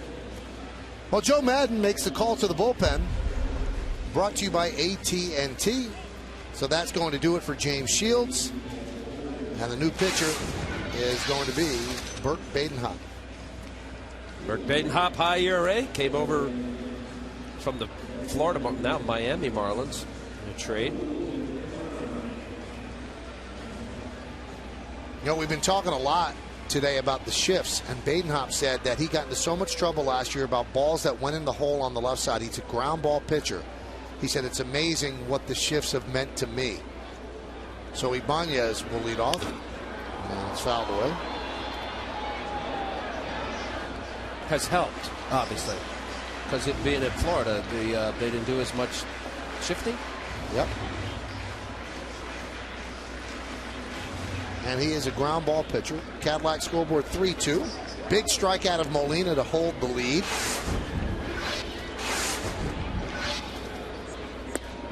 Now, still an economical pitch count. A little surprised that there's no action right now in the Yankee bullpen, so it looks as if they will keep Nova in the game for the 8th inning unless somebody gets up in a moment or two. Right. Well, Soriano is hot. He was up throwing last inning, so it wouldn't take much for him. 7-8 pitches. Normally, if a guy is hot, ready to go in, when they get it out in this inning, they'll get up and start throwing a long line. Drilled deep to right field. Fair, it's gone. Off the pole. See ya. Home run for Ibanez. It's 4-2 Yankees.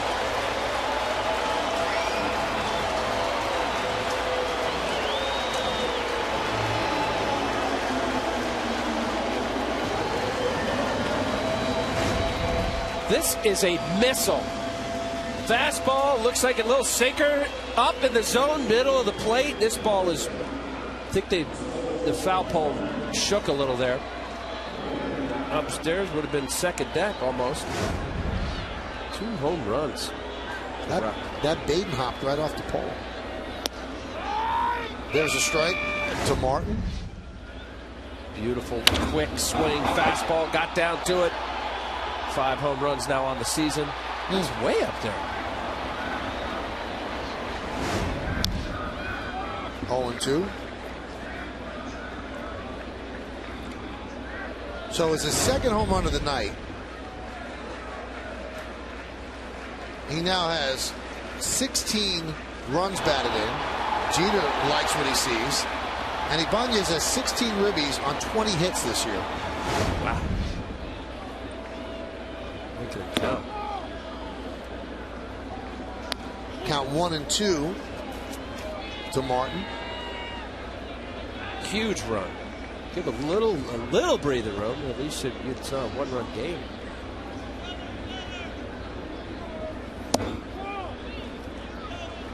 Count 2-2.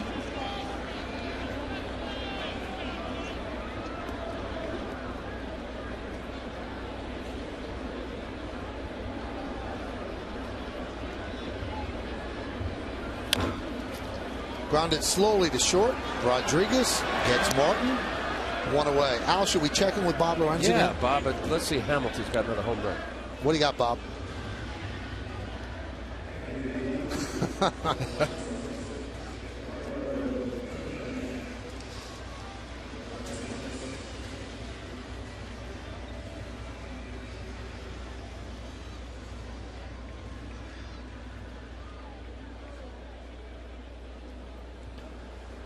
Wow, the Red Sox really struggling. They get away from Fenway, where they have struggled so much, and now in Kansas City trailing that game. Here is Eduardo Nunez. And the pitch is high from Badenhop.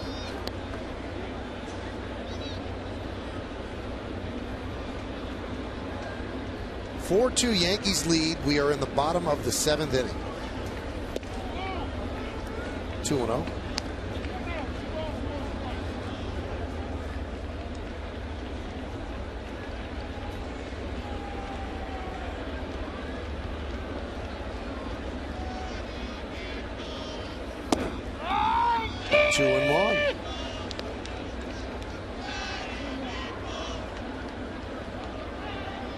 Jake McGee, one of 3 left-handers in the Rays bullpen, is getting ready. Grounded to second. Rhymes for the second out.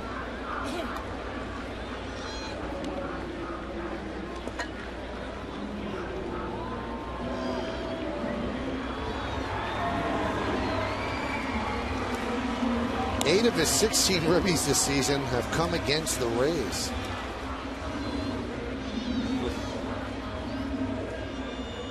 If you're going to do damage, you want it against a division opponent. That's pretty good. And right now, the Rays are in first place. Derek Jeter, a rare 0 for tonight. He's 0 for 3 with 3 ground balls. 2 to second and 1 to third.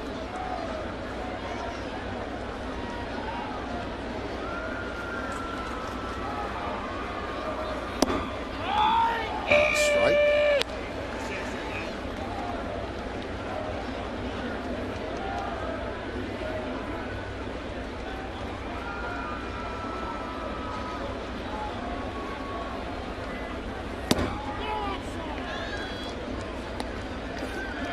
One and one.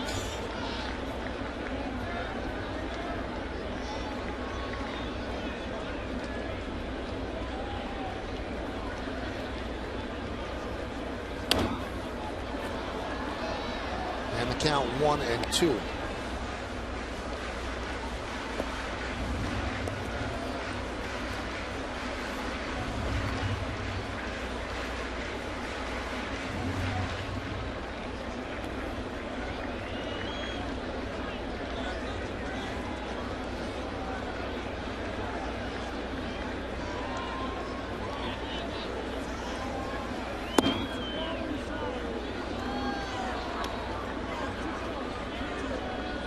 Tough pitch to lay off. Derek Jeter. Bert Badenhop coming inside.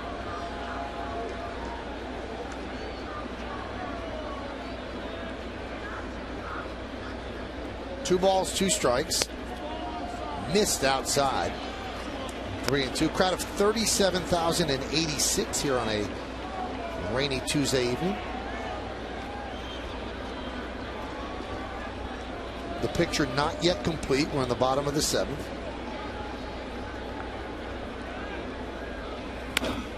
Grounded up the middle and through for a base hit.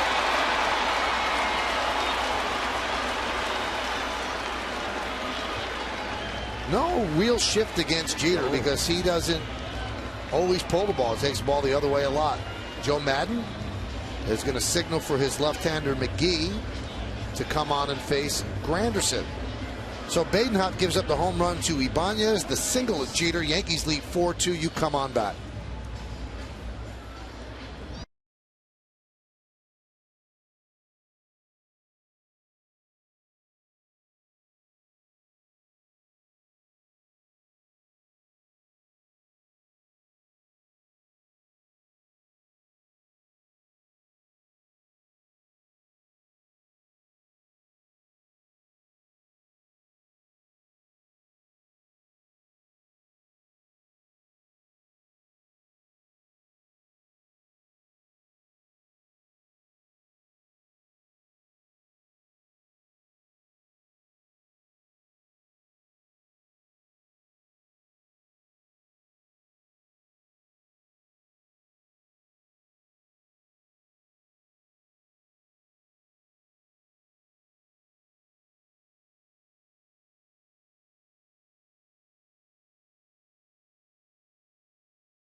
To America's fastest, most consistent, most reliable internet. Welcome to Life on Fios.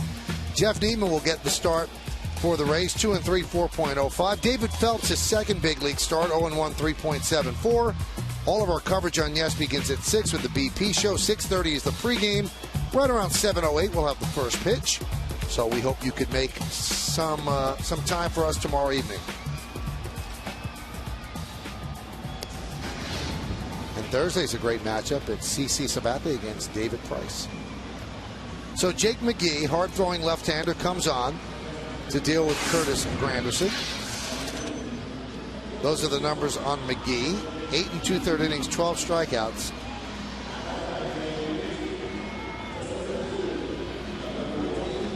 And he will deal with Granderson, who's 1 for 3, has won a home run. And the home run means that he has reached base safely in 28 straight games. Not a 28-game hitting streak, but reaching base safely 28 straight. Jake McGee, one of those left-handed relievers, he actually is better against right-handers right now. 1 for 12, 083 batting average. Left-handed hitters, 238. He's not giving up a home run. Michael, you said he's got a good fastball. This guy's got a very good arm. 95 or better.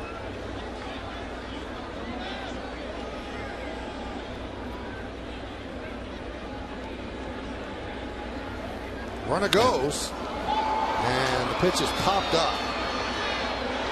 Shallow left. Joyce will make the play for the final out of the 7th. But the Yankees have a 4-2 lead, and 3 of the runs have come off the bat of Ibanez. There's a 2-run home run in the 4th, and here in the 7th, he clangs one off the right field foul ball. We go to the 8th, and the Yankees up 2.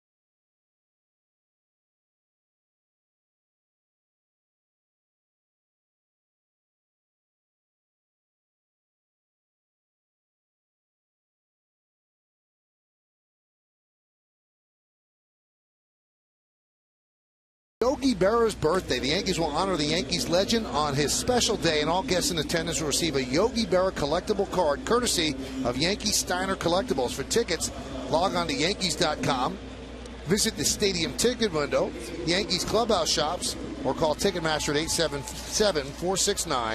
877-469-9849.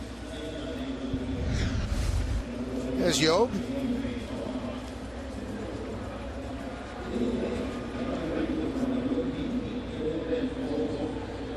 He's all over this place, and his championship pedigree is all over this place as well. Hyundai scoreboard 4-2 as Soriano has replaced Nova, and he will face Zobrist.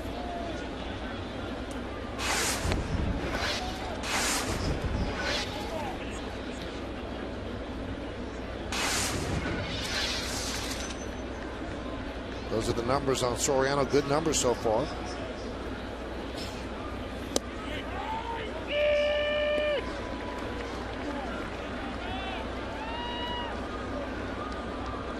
We have Dwayne Wise for the Yankees in left field, taking over for Nunez. Tighten up the defense, cover more ground. No one's going to be able to get that. That's in the gap, and it will go to the wall for Zobrist.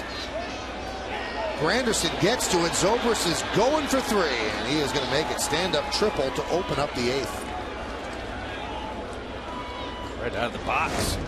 And Zobrist saw the real estate left center field, realizing where Granderson's playing, that's a long way to get to the wall there. It becomes a foot race in the sense of Zobrist getting on his horse, and you see Grandy trying to get after it. Derek Jeter lining up the cut, easily getting to third base.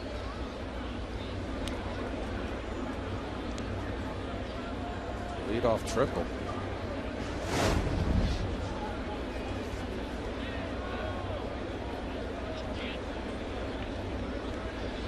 Here's Pena.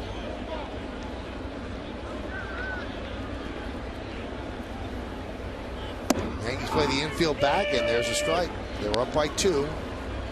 And that is what that Ibanez home run means. Al talked about it. Gives you some maneuverability. You can make a bad pitch, and like you did to Zobrist, and not have it completely kill the night. Well, here, just get it out. Obviously, you can see the run. You'd be up by 4-3. Hammered foul into the seats. Razor familiar with Soriano. A couple of years ago, he had 45 saves closing for the Rays, then became a free agent, signed with the Yankees. And the Rays seem to be making a cottage industry of finding different closers every year. Soriano had a great year. Farnsworth last year had a great year. Now with Farnsworth out, Fernando Rodney's having a great year. Swing and a miss, a big strikeout for Pena. Big night in baseball. Let's check in again with our very own Robert Lorenz.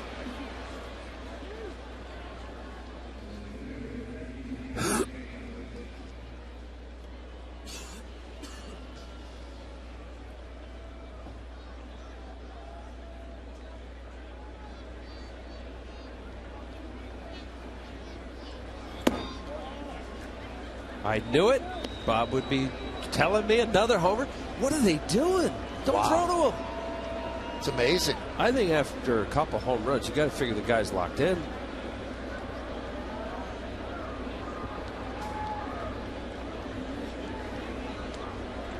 A wave there by Upton to count 1-1. Upton's 0 for 3 tonight.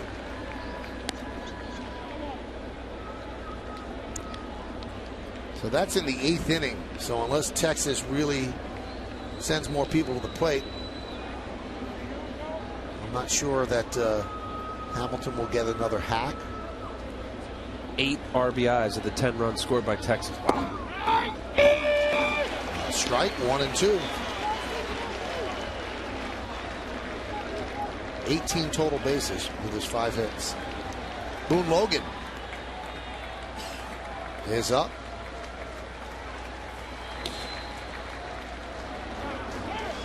Joyce is on deck.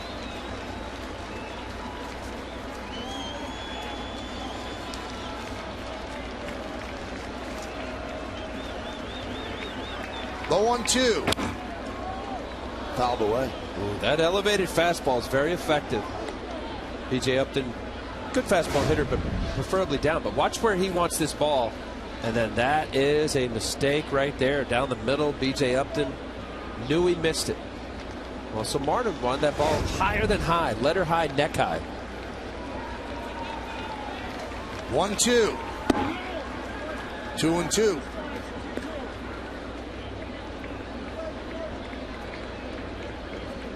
An increased role for Soriano.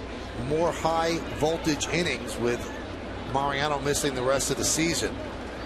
Soriano was a 7th inning pitcher, now an 8th inning pitcher for the Yankees. The 2-2. Foul back. And although Joe Girardi has not come out and said Robertson is my closer, you have to interpret his actions, and so far it looks like Soriano's going first and then Robertson will go next. Subject to change. Joel Peralta up for the Rays. 2-2. Strike 3, Upton down looking. And Zobrist remains on third base.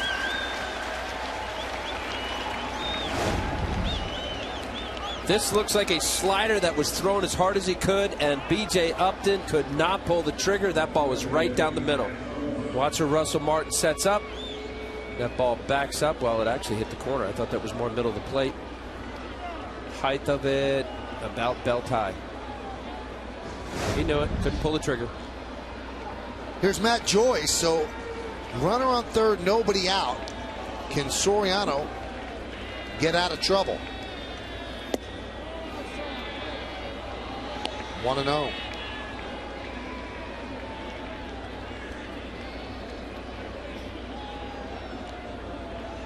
Huge, huge leadoff triple here. Bear down here.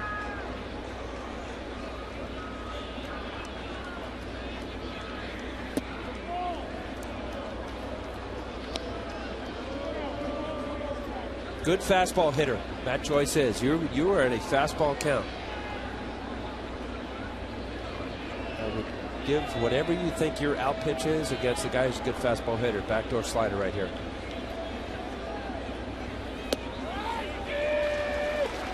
Count 2-1. Smart.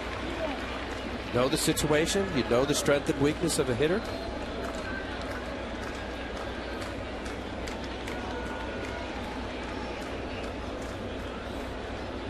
See if he does it again.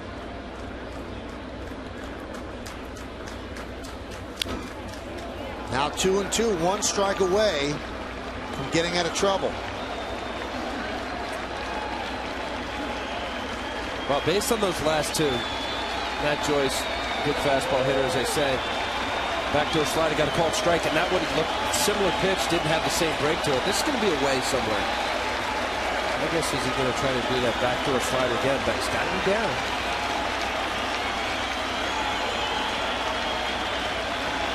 The 2-2. That was down, and it gets away from Martin. Here comes Zobrist, and he will slide in with the third run, as the Yankee lead is now 4-3.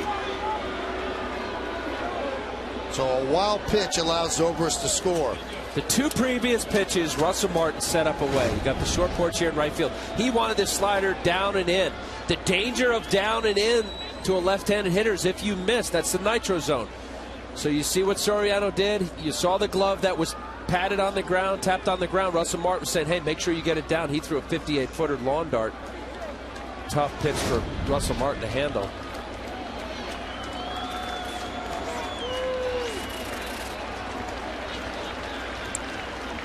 Here's the payoff to Joyce. And Joyce walks. So the tying run is on first. That looked like a good pitch there to me, Michael. Middle of the plate, slider. This was that backdoor slider now. He wasn't concerned about the down and in. My guess is Jim Joyce caught that pitch down. Now that ball is breaking down. It's not where he caught it. Russell Martin is about 4 feet or so behind home plate. This should be a better angle to see knee higher. No, you know what? I think that may have been down. Here's Luke Scott. Definitely had plate coverage. A little odd. You've got Soriano, who's obviously your 8th inning guy at this point. But you also have Boone Logan warming up. You don't bring him in for Joyce, and you don't bring him in for Scott. So who exactly is he out there to face? Well, let's see, 167. I think he may be going with the numbers here, Michael. 167, 1 for 6. Soriano is against Luke Scott. Give me a second here.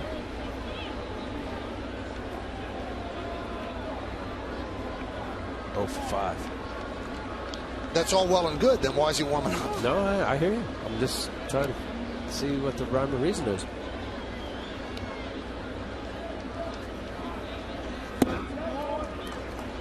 Two and 0.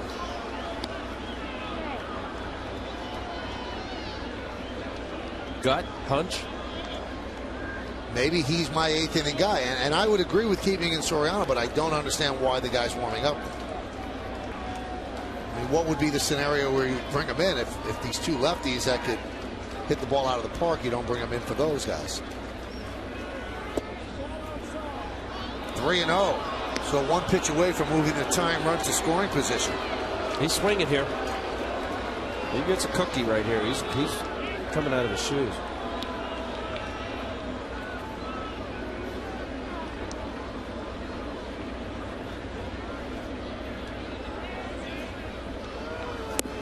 You were right. They didn't give him a fastball, though. Yep. Yeah, you know that RBI guy feeling good about himself. Previous at bat home run. He is a home run hitter, left-hander. Here at Yankee Stadium, boom. Pulled the string on.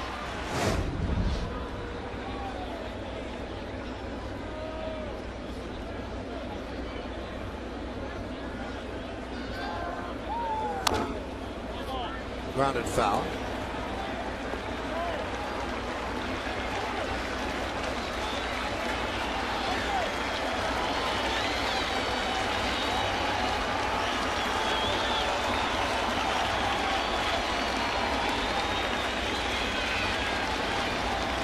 If Soriano can dot his fastball away, worst case scenario, if it's up, it's a fly ball somewhere left center, right center. He has seen 5 sliders in a row. As good a fastball hitter as Luke Scott is, you have a running fastball away and lock him up.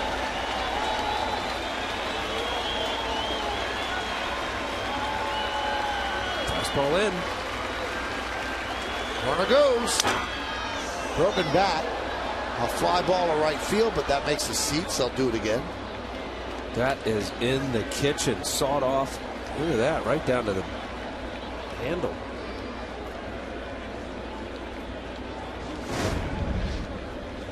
Fastball in, cutting.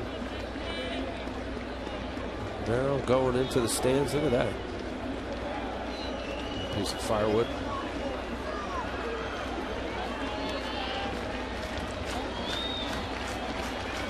Pay attention, folks.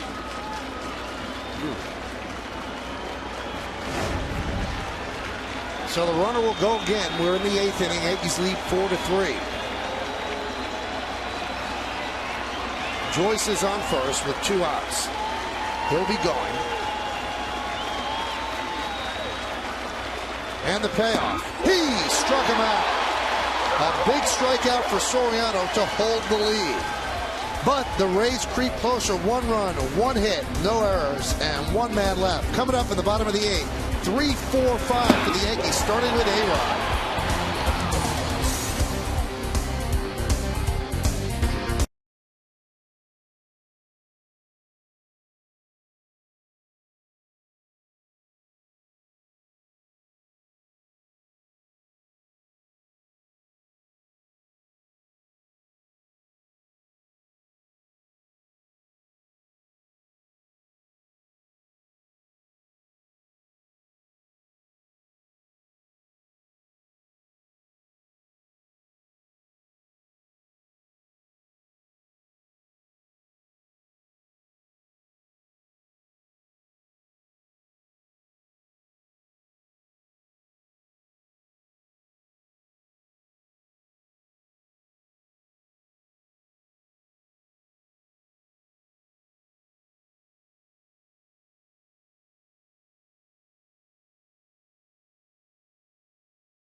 With us for tonight's Chevy Player of the Game. Text your vote to 42951 or vote online at yesnetwork.com. Tonight's candidates are number 1, Ivan Nova, number 2, Curtis Granderson, number 3, Raul Ibanez, number 4, Jose Molina. Vote now. Make your voice heard. Standard text messaging rates apply. Good game as we go to the bottom of the 8th inning. Yankees holding on 4-3. And the heart of the order is going to come up. Starting with Alex Rodriguez. It'll be A-Rod, Cano, and Teixeira against Jake McGee. Big strikeout of Luke Scott by Soriano to get out of further trouble. And David Robertson beginning to throw in the Yankee bullpen. Very good job. Considering a leadoff triple. And the wild pitch, unfortunately, ended up resulting in the run. Hyundai scoreboard, 4-3 Yankees lead. Alex is 0 for 2 with a walk. 96-mile-an-hour fastball strike at the knees inside corner. And there is David Robertson.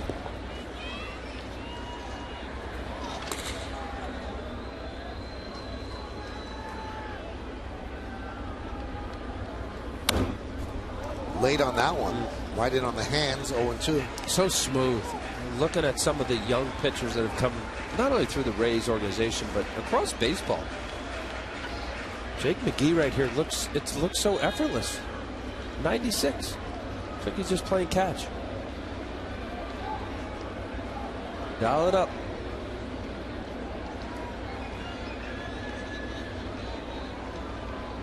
The 0-2. 97.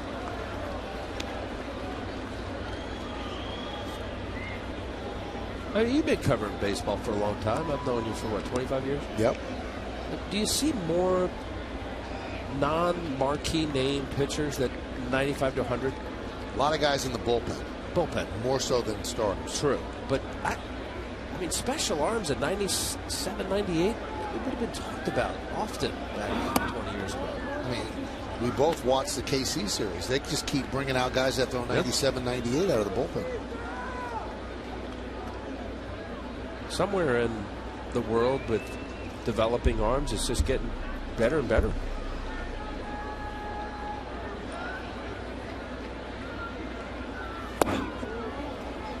That one's 98, 2-2.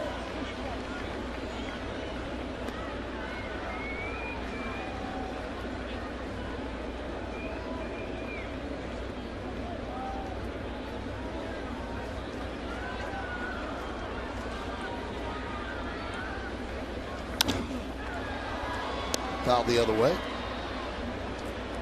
This copyrighted telecast is presented by authority of the New York Yankees and may not be reproduced or retransmitted in any form, and the accounts and descriptions of this game may not be disseminated without the express written consent of the New York Yankees.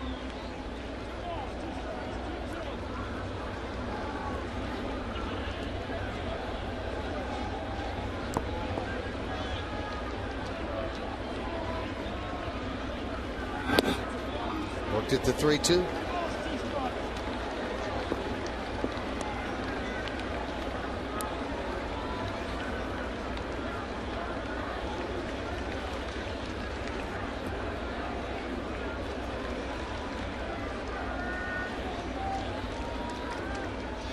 And the pitch. Hammered to center field. It is a base hit. And it gets past Upton and it goes to the wall. That handcuffed him. Alex is going to stop at second with a double. He hit that ball so hard that it ate up Upton. It was almost like a hard line drive to an infielder. Very good at bat. I know Alex is now 1 for 3 with 2 strikeouts, but he's got better look, Michael. He's just it looks like he's got a better rhythm. He's taking and fighting off the tough pitches. We didn't see a pitch under 95 during this at bat. That ball was smoked. B.J. Upton, as you said, just got handcuffed. Watch it skip past him. Initially, that ball looked like it was a low liner, just kept carrying. Scolded. Watch here on the yes ball. He realized, I better get back here. Misplayed it. So single E8.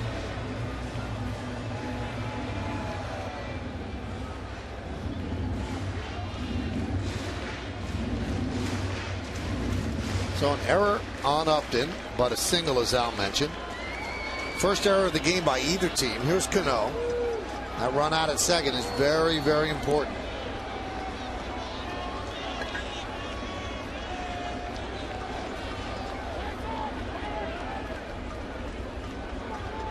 It'll be tougher for Robinson Cano. You got a power arm guy. There's no question about it. You're going to get a couple fastballs to really think about left center. Tough to pull a ball 96, 97 miles an hour. Having a hard time getting a grip.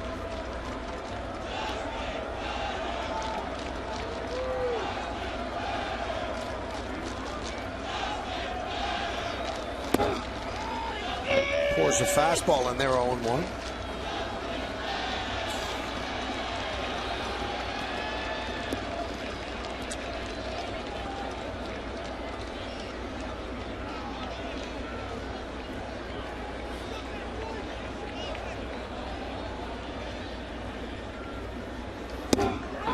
Another fastball, 0-2. Robbie didn't like that, but that looked knee high. Let's see where this is. Outer third, maybe even corner. That is a pitcher's pitch. Right at the knees.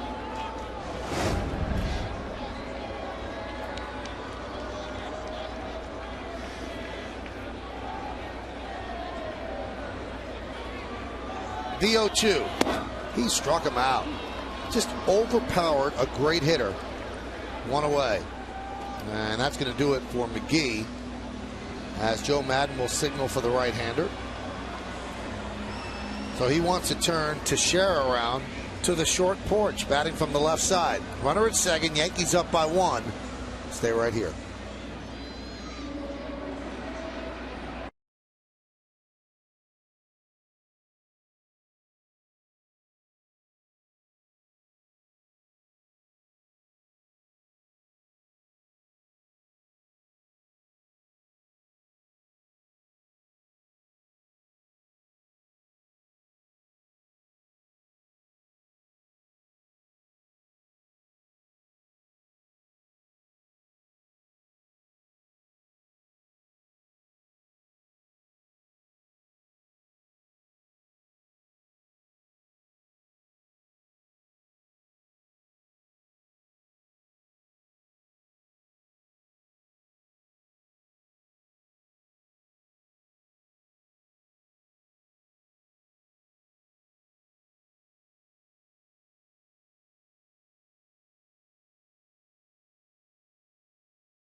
Stage with Michael Kay. The former CBS News anchor speaks candidly about his lengthy career and the state of the news business today. It's a new Center Stage tomorrow at 11 o'clock, only on Yes. And how was Mr. Rabbit? He was really, really good. I would recommend watching that. Good guy, good stories. He's seen a lot. We've seen a pretty good game here tonight as Joel Peralta will come in to face Mark Teixeira. Interesting move, Michael. Short porch, right field. You had the lefty throwing some bullets, and now he brings in Joel Peralta to turn Teixeira around. Let's see here. Teixeira against Peralta is batting .400, 2 for 5. One of those hits was a home run. This is the whole unconventional managing that Joe Madden pulls up. I would think you'd want Teixeira to bat right-handed with the bigger area in left center.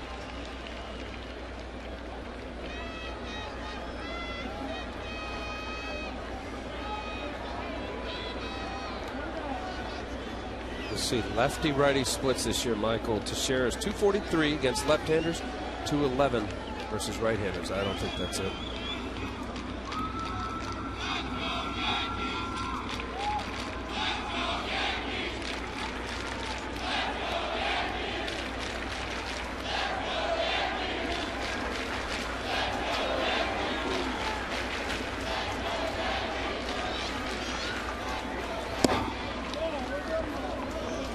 Wow, Jose Molina popping out of there thinking it's a strike. Teixeira may have gotten a call there from Jim Joyce.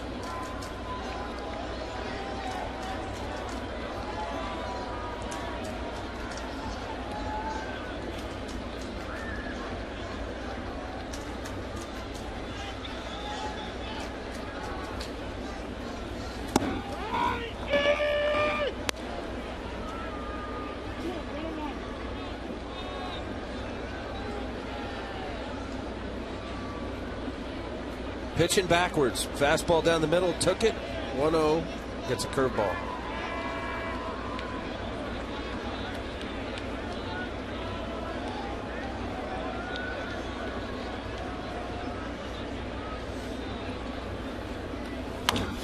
Hammered. Base hit. Down the right field line. It'll go into the right field corner. Alex Rodriguez will score. Teixeira with a big RBI double. Yankees lead 5-3.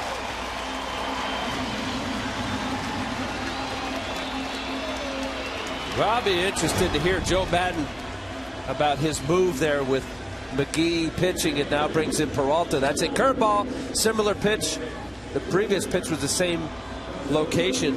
Teixeira able to get to this. Watch out in front a little bit. He hooks the baseball. Keeps it fair. Looked like it just hit the line. Double down the right field line. Zobrist getting that ball, bringing it in. Big at bat and huge run. 2-run lead now by the Yankees. Give David Robertson some breathing room, and they're not done.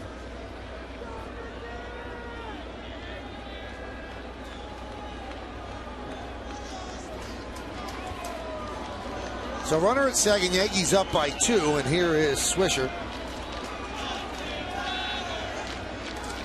Only the second double of the year for Mark Teixeira.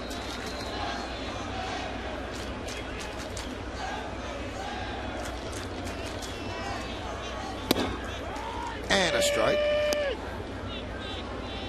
So what do you make of it? Why you just thinking that Teixeira is struggling early in the season?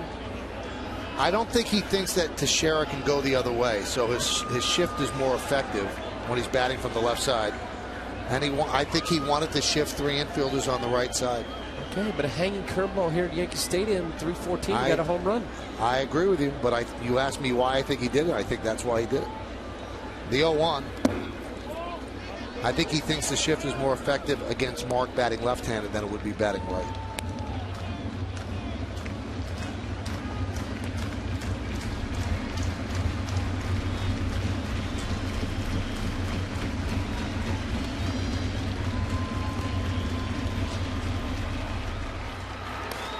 Cesar Ramos. Another one of the 3 left-handers.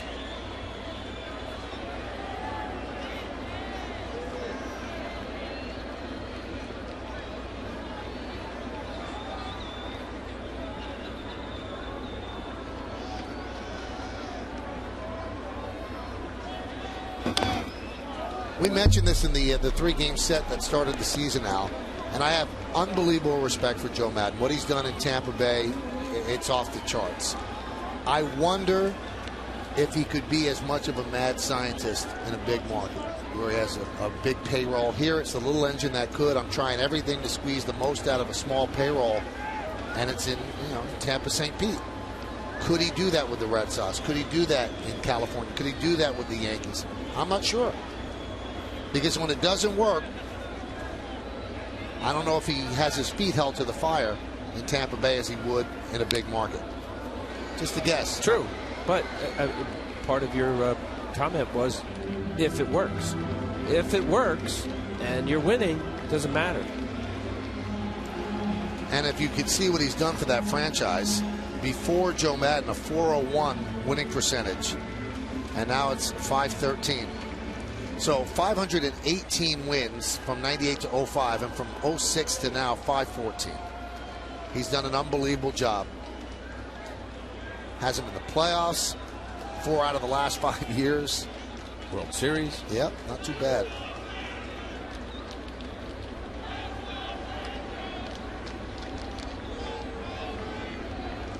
The 1-2, and that one will get past Molina. Wow. And allows Teixeira to move to third.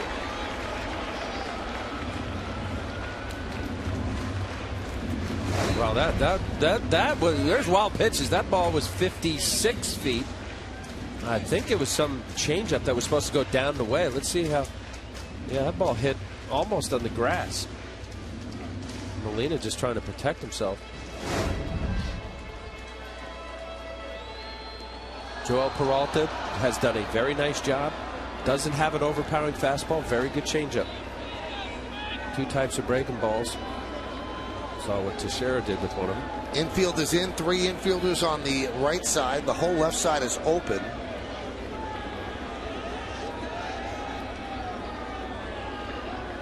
And the 2-2.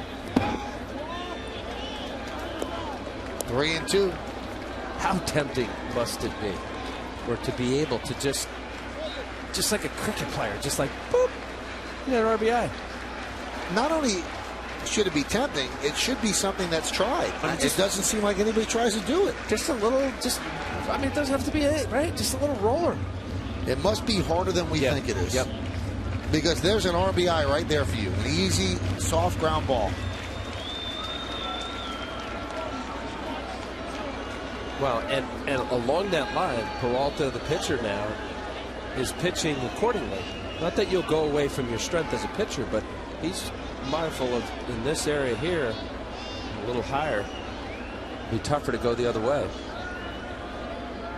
Backdoor breaking ball here. Change up. Nice play there by Pena as he holds Teixeira at first. So there are 2 outs.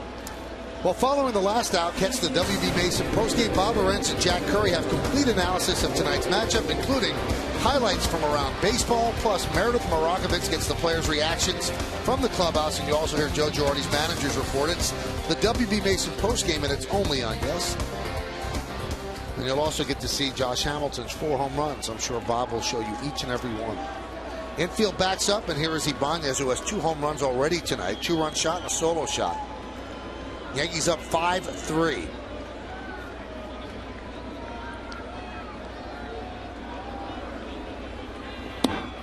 Breaking ball is high.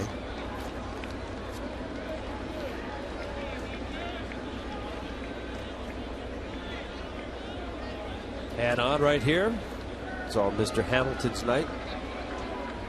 His 4 home runs. Ibanez with 2. Make a mistake here.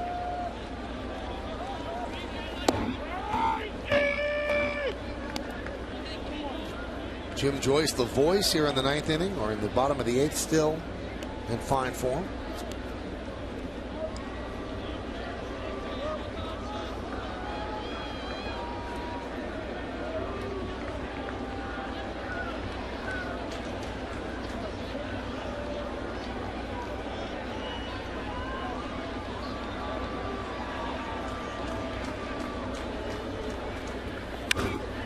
Popped up. Sean Rodriguez makes the play, and that will do it. But a big insurance run for the Yankees. 1 run, 2 hits, 1 error, 1 man left. We go to the 9th. David Robertson will face 6, 7, and 8 in the order.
From Back on My Feet, she's the CEO. Back on My Feet is really an interesting group.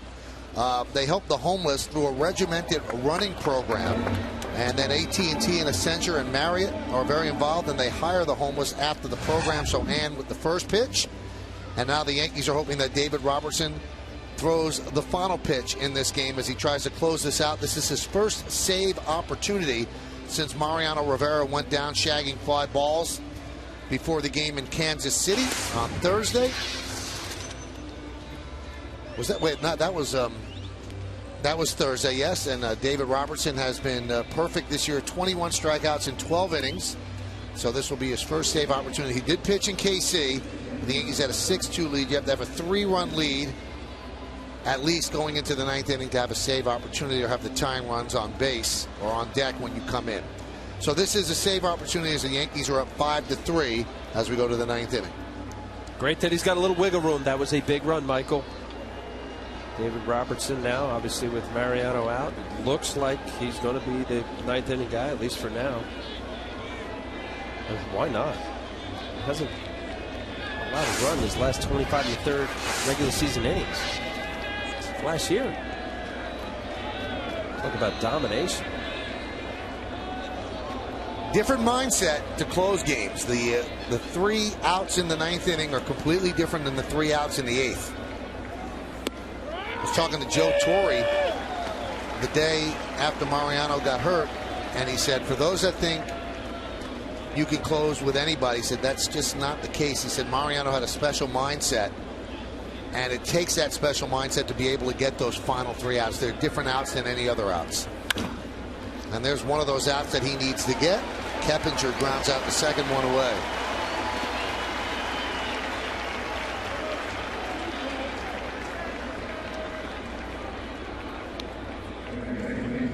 Well, I agree with what Joe said, that there's a different level of anxiety. But however, Michael, in many instances, the most critical outs in the last 6, 7 outs could be in the 8th or the 7th or 8th. 7th. Yeah. I played with a guy, Dwayne Ward, who was an excellent setup guy, eventually our closer, when Tom Henke was there. And often the 8th inning was 3, 4, 5, 1, 2, 3. You know, where you are in the lineup. And the reality or the fact when you're an 8th inning setup guy is that you know you have a parachute behind you. You have that closer to help if in need. And I think that's the level of anxiety that differs if you're not capable of just thinking that my job is the same and it's just to make pitches. Hard to do. Ninth inning, different. Fans get into it, close out a game.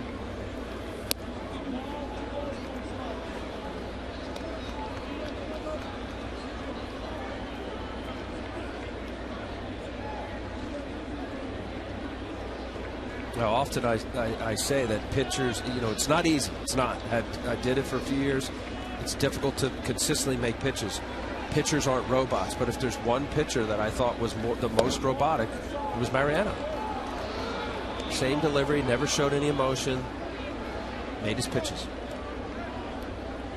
Robertson has had a save in 09, had a save in 10, had a save in 11. So if he nails this down, it would be his 4th career save and 1st of the year.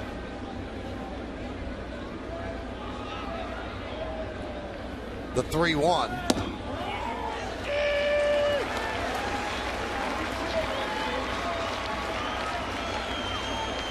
The day that Mariano got hurt, Robertson was very clear when he spoke to the media. He said, I'm not going to be Mariano Rivera, but I'm going to do the best that I can. 3-2. Missed outside. So Rhymes with a 1-out walk. One of the things that is a concern with Robertson, he's not nearly as economical as Mo. Mo didn't look for strikeouts all the time, got broken background balls. But sometimes David throws 25 to 30 pitches an inning. Well, how does that affect pitching 2 days in a row or 3 days in a row? And that could be one of the reasons that Girardi hasn't committed to a closer. And there's a strike to Sean Rodriguez, because on those days where Robertson throws 30 pitches, you want to use him the next day. Maybe you go to Soriano that day. Well, looking at his innings, Michael, it's not the walks. That was his 4th walk now, 12 and a third innings. It's the strikeouts, yep. 21 strikeouts. And Mo was so special in that he had a pitch, the cutter, that looked like to the hitter that they could square it up. And they couldn't. You said, the quote that you just said that Robertson said, look, I'm going to do my job. I'm not Mariano. Nobody's going to be Mariano. The greatest closer ever. The 1-1.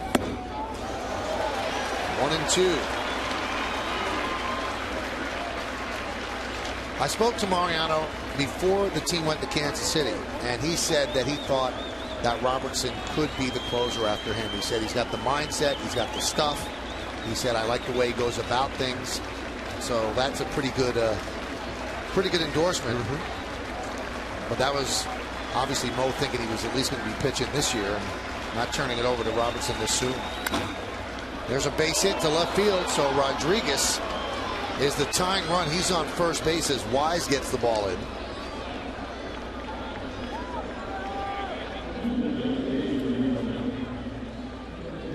And they're going to send up Brandon Allen now to pinch hit for Jose Molina.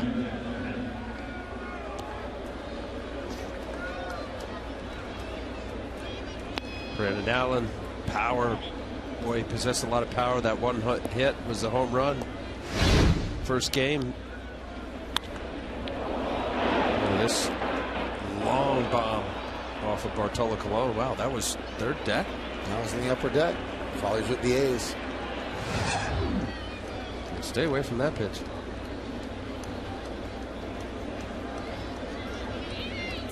So here is where these outs become high leverage outs, because you realize your team has just played 8 innings.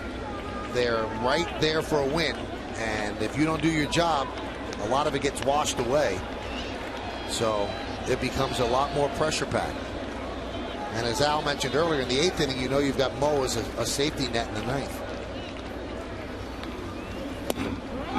And there's a strike, and boy, that double by Teixeira looms very large right now in the bottom of the 8th inning, driving home Alex Rodriguez. An insurance run to give Robertson a little breathing room.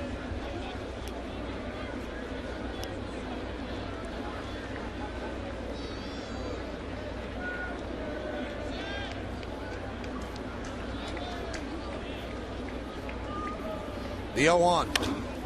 0-2.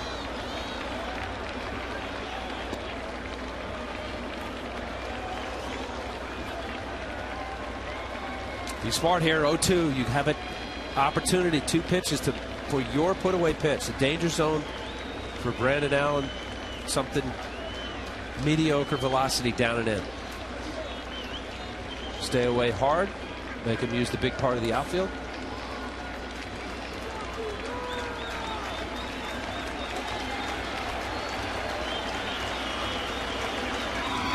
He struck him out. 2 outs. This came right at him. Now watch here. Russell Martin wanted this upstairs in this inner quadrant, but he missed location. Got that ball away. Actually, I like that ball running away from a powerful left-handed hitter. Like to be the hero here at Yankee Stadium. That was not, I'm thinking, left center field approach. That was, I was pulling the baseball. That's why that ball running away from the left-hander, especially here at Yankee Stadium, is a good pitch. All right, the final out, the Yankees hope, will be Ben Zobrist, a very tough hitter despite the average. And he is 3 for 8 lifetime against Robertson. He's 2 for 3 today. Breaking ball strike, 0-1. That is a beautiful pitch. Getting the count, big break. 82 miles an hour. About 10, 12 miles an hour off his fastball. Zobrist, good fastball hitter. So the Yankees experiencing life without Mo here for the first time in a save situation. Count 1-1. Mariano will be back at the stadium tomorrow. He went to the doctors yesterday. He has pledged that he is going to pitch again in 2013. And he will explain exactly what's going on when he gets to the stadium tomorrow. You know, he's watching right now.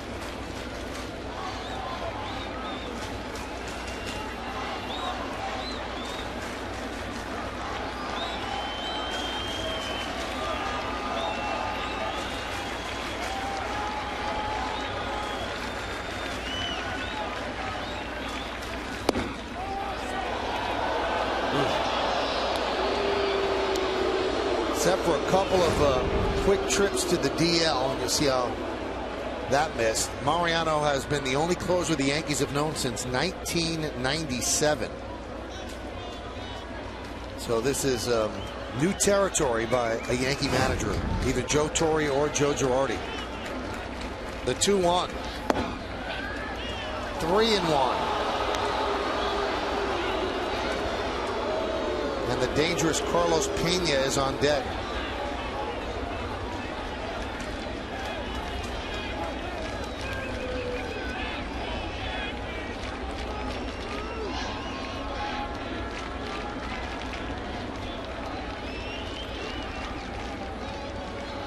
And the pitch. And the bases are loaded. And Larry Rothschild is going to go settle down, or try to settle down, David Robertson. You know, I don't know if it's so much as settle down, Michael. Once he got in a bad count with Zobrist, unlike getting ahead of Brandon Allen, it was really a matter of not conceding the at-bat. Stayed away. Zobrist, good fastball hitter. This is okay. This is Carlos Pena. What do we want to do here? Good fastball hitter. Will pull the baseball. You go breaking ball, you got to think down. He will hit mistake off-speed pitches. And just get a game plan. What do you do, Al, when your best pitch is a fastball and the guy's a fastball hitter? I'm staying away, again, because here at Yankee Stadium, I'm thinking I don't want to miss inner half and just make it easy for a left-handed hitter to hit a medium to decent fly ball. Potentially could be out. Robertson picks it up with the bases loaded last year, 1 for 19 in these situations. Game's on the line right here. Yankees lead 5-3. We're in the top of the 9th inning, and here is Pena. He's 0 for 4 tonight with 3 strikeouts. Rhymes, Rodriguez, and Zobrist, 3rd to 1st. Tying run is at 2nd. Starts him off with a breaking ball. Clips the outside corner for a strike. Beautiful. Get into the count. Yeah, 80-mile-an-hour curveball against a good fastball hitter. First pitch is critical. I'm throwing it again. You got the luxury. You could be a little lower. You got an aggressive hitter here. He's hunting for a pitch that he could drive.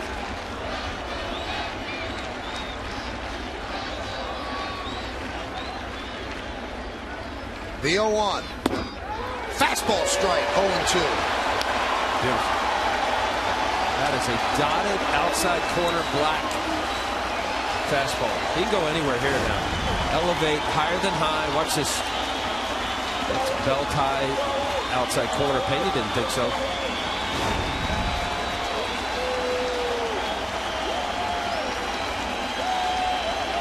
Maybe a little further. Make him chase. Either upstairs at your best fastball. I'm talking neck high. Don't miss belt or even letters. Robertson sets. And the 0-2. Went breaking ball low and away, 1-2.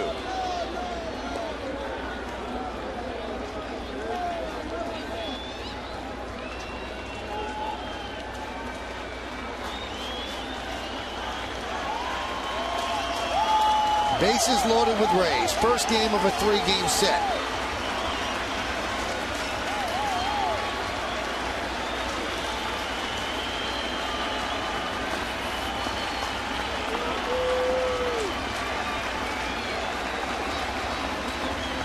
And the 1-2. 2-2. There it is. He saw it.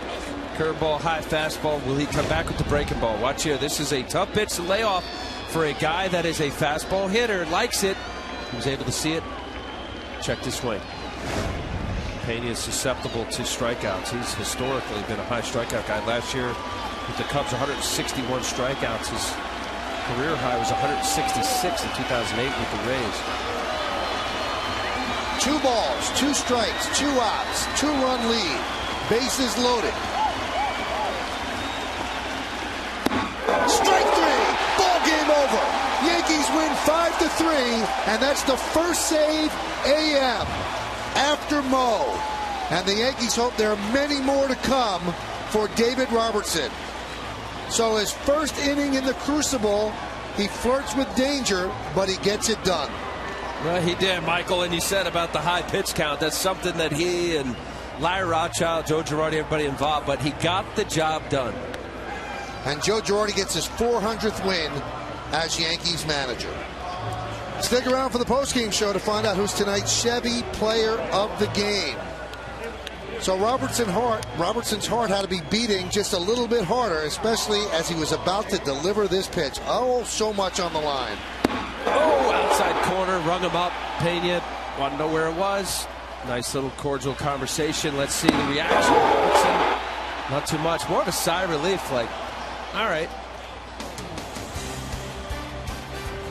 So Robertson, the first save opportunity since Mo went down with the knee injury. He nails it down, and you're right, Al, more relief than exhilaration. Yankees win this one 5-3. We'll be back.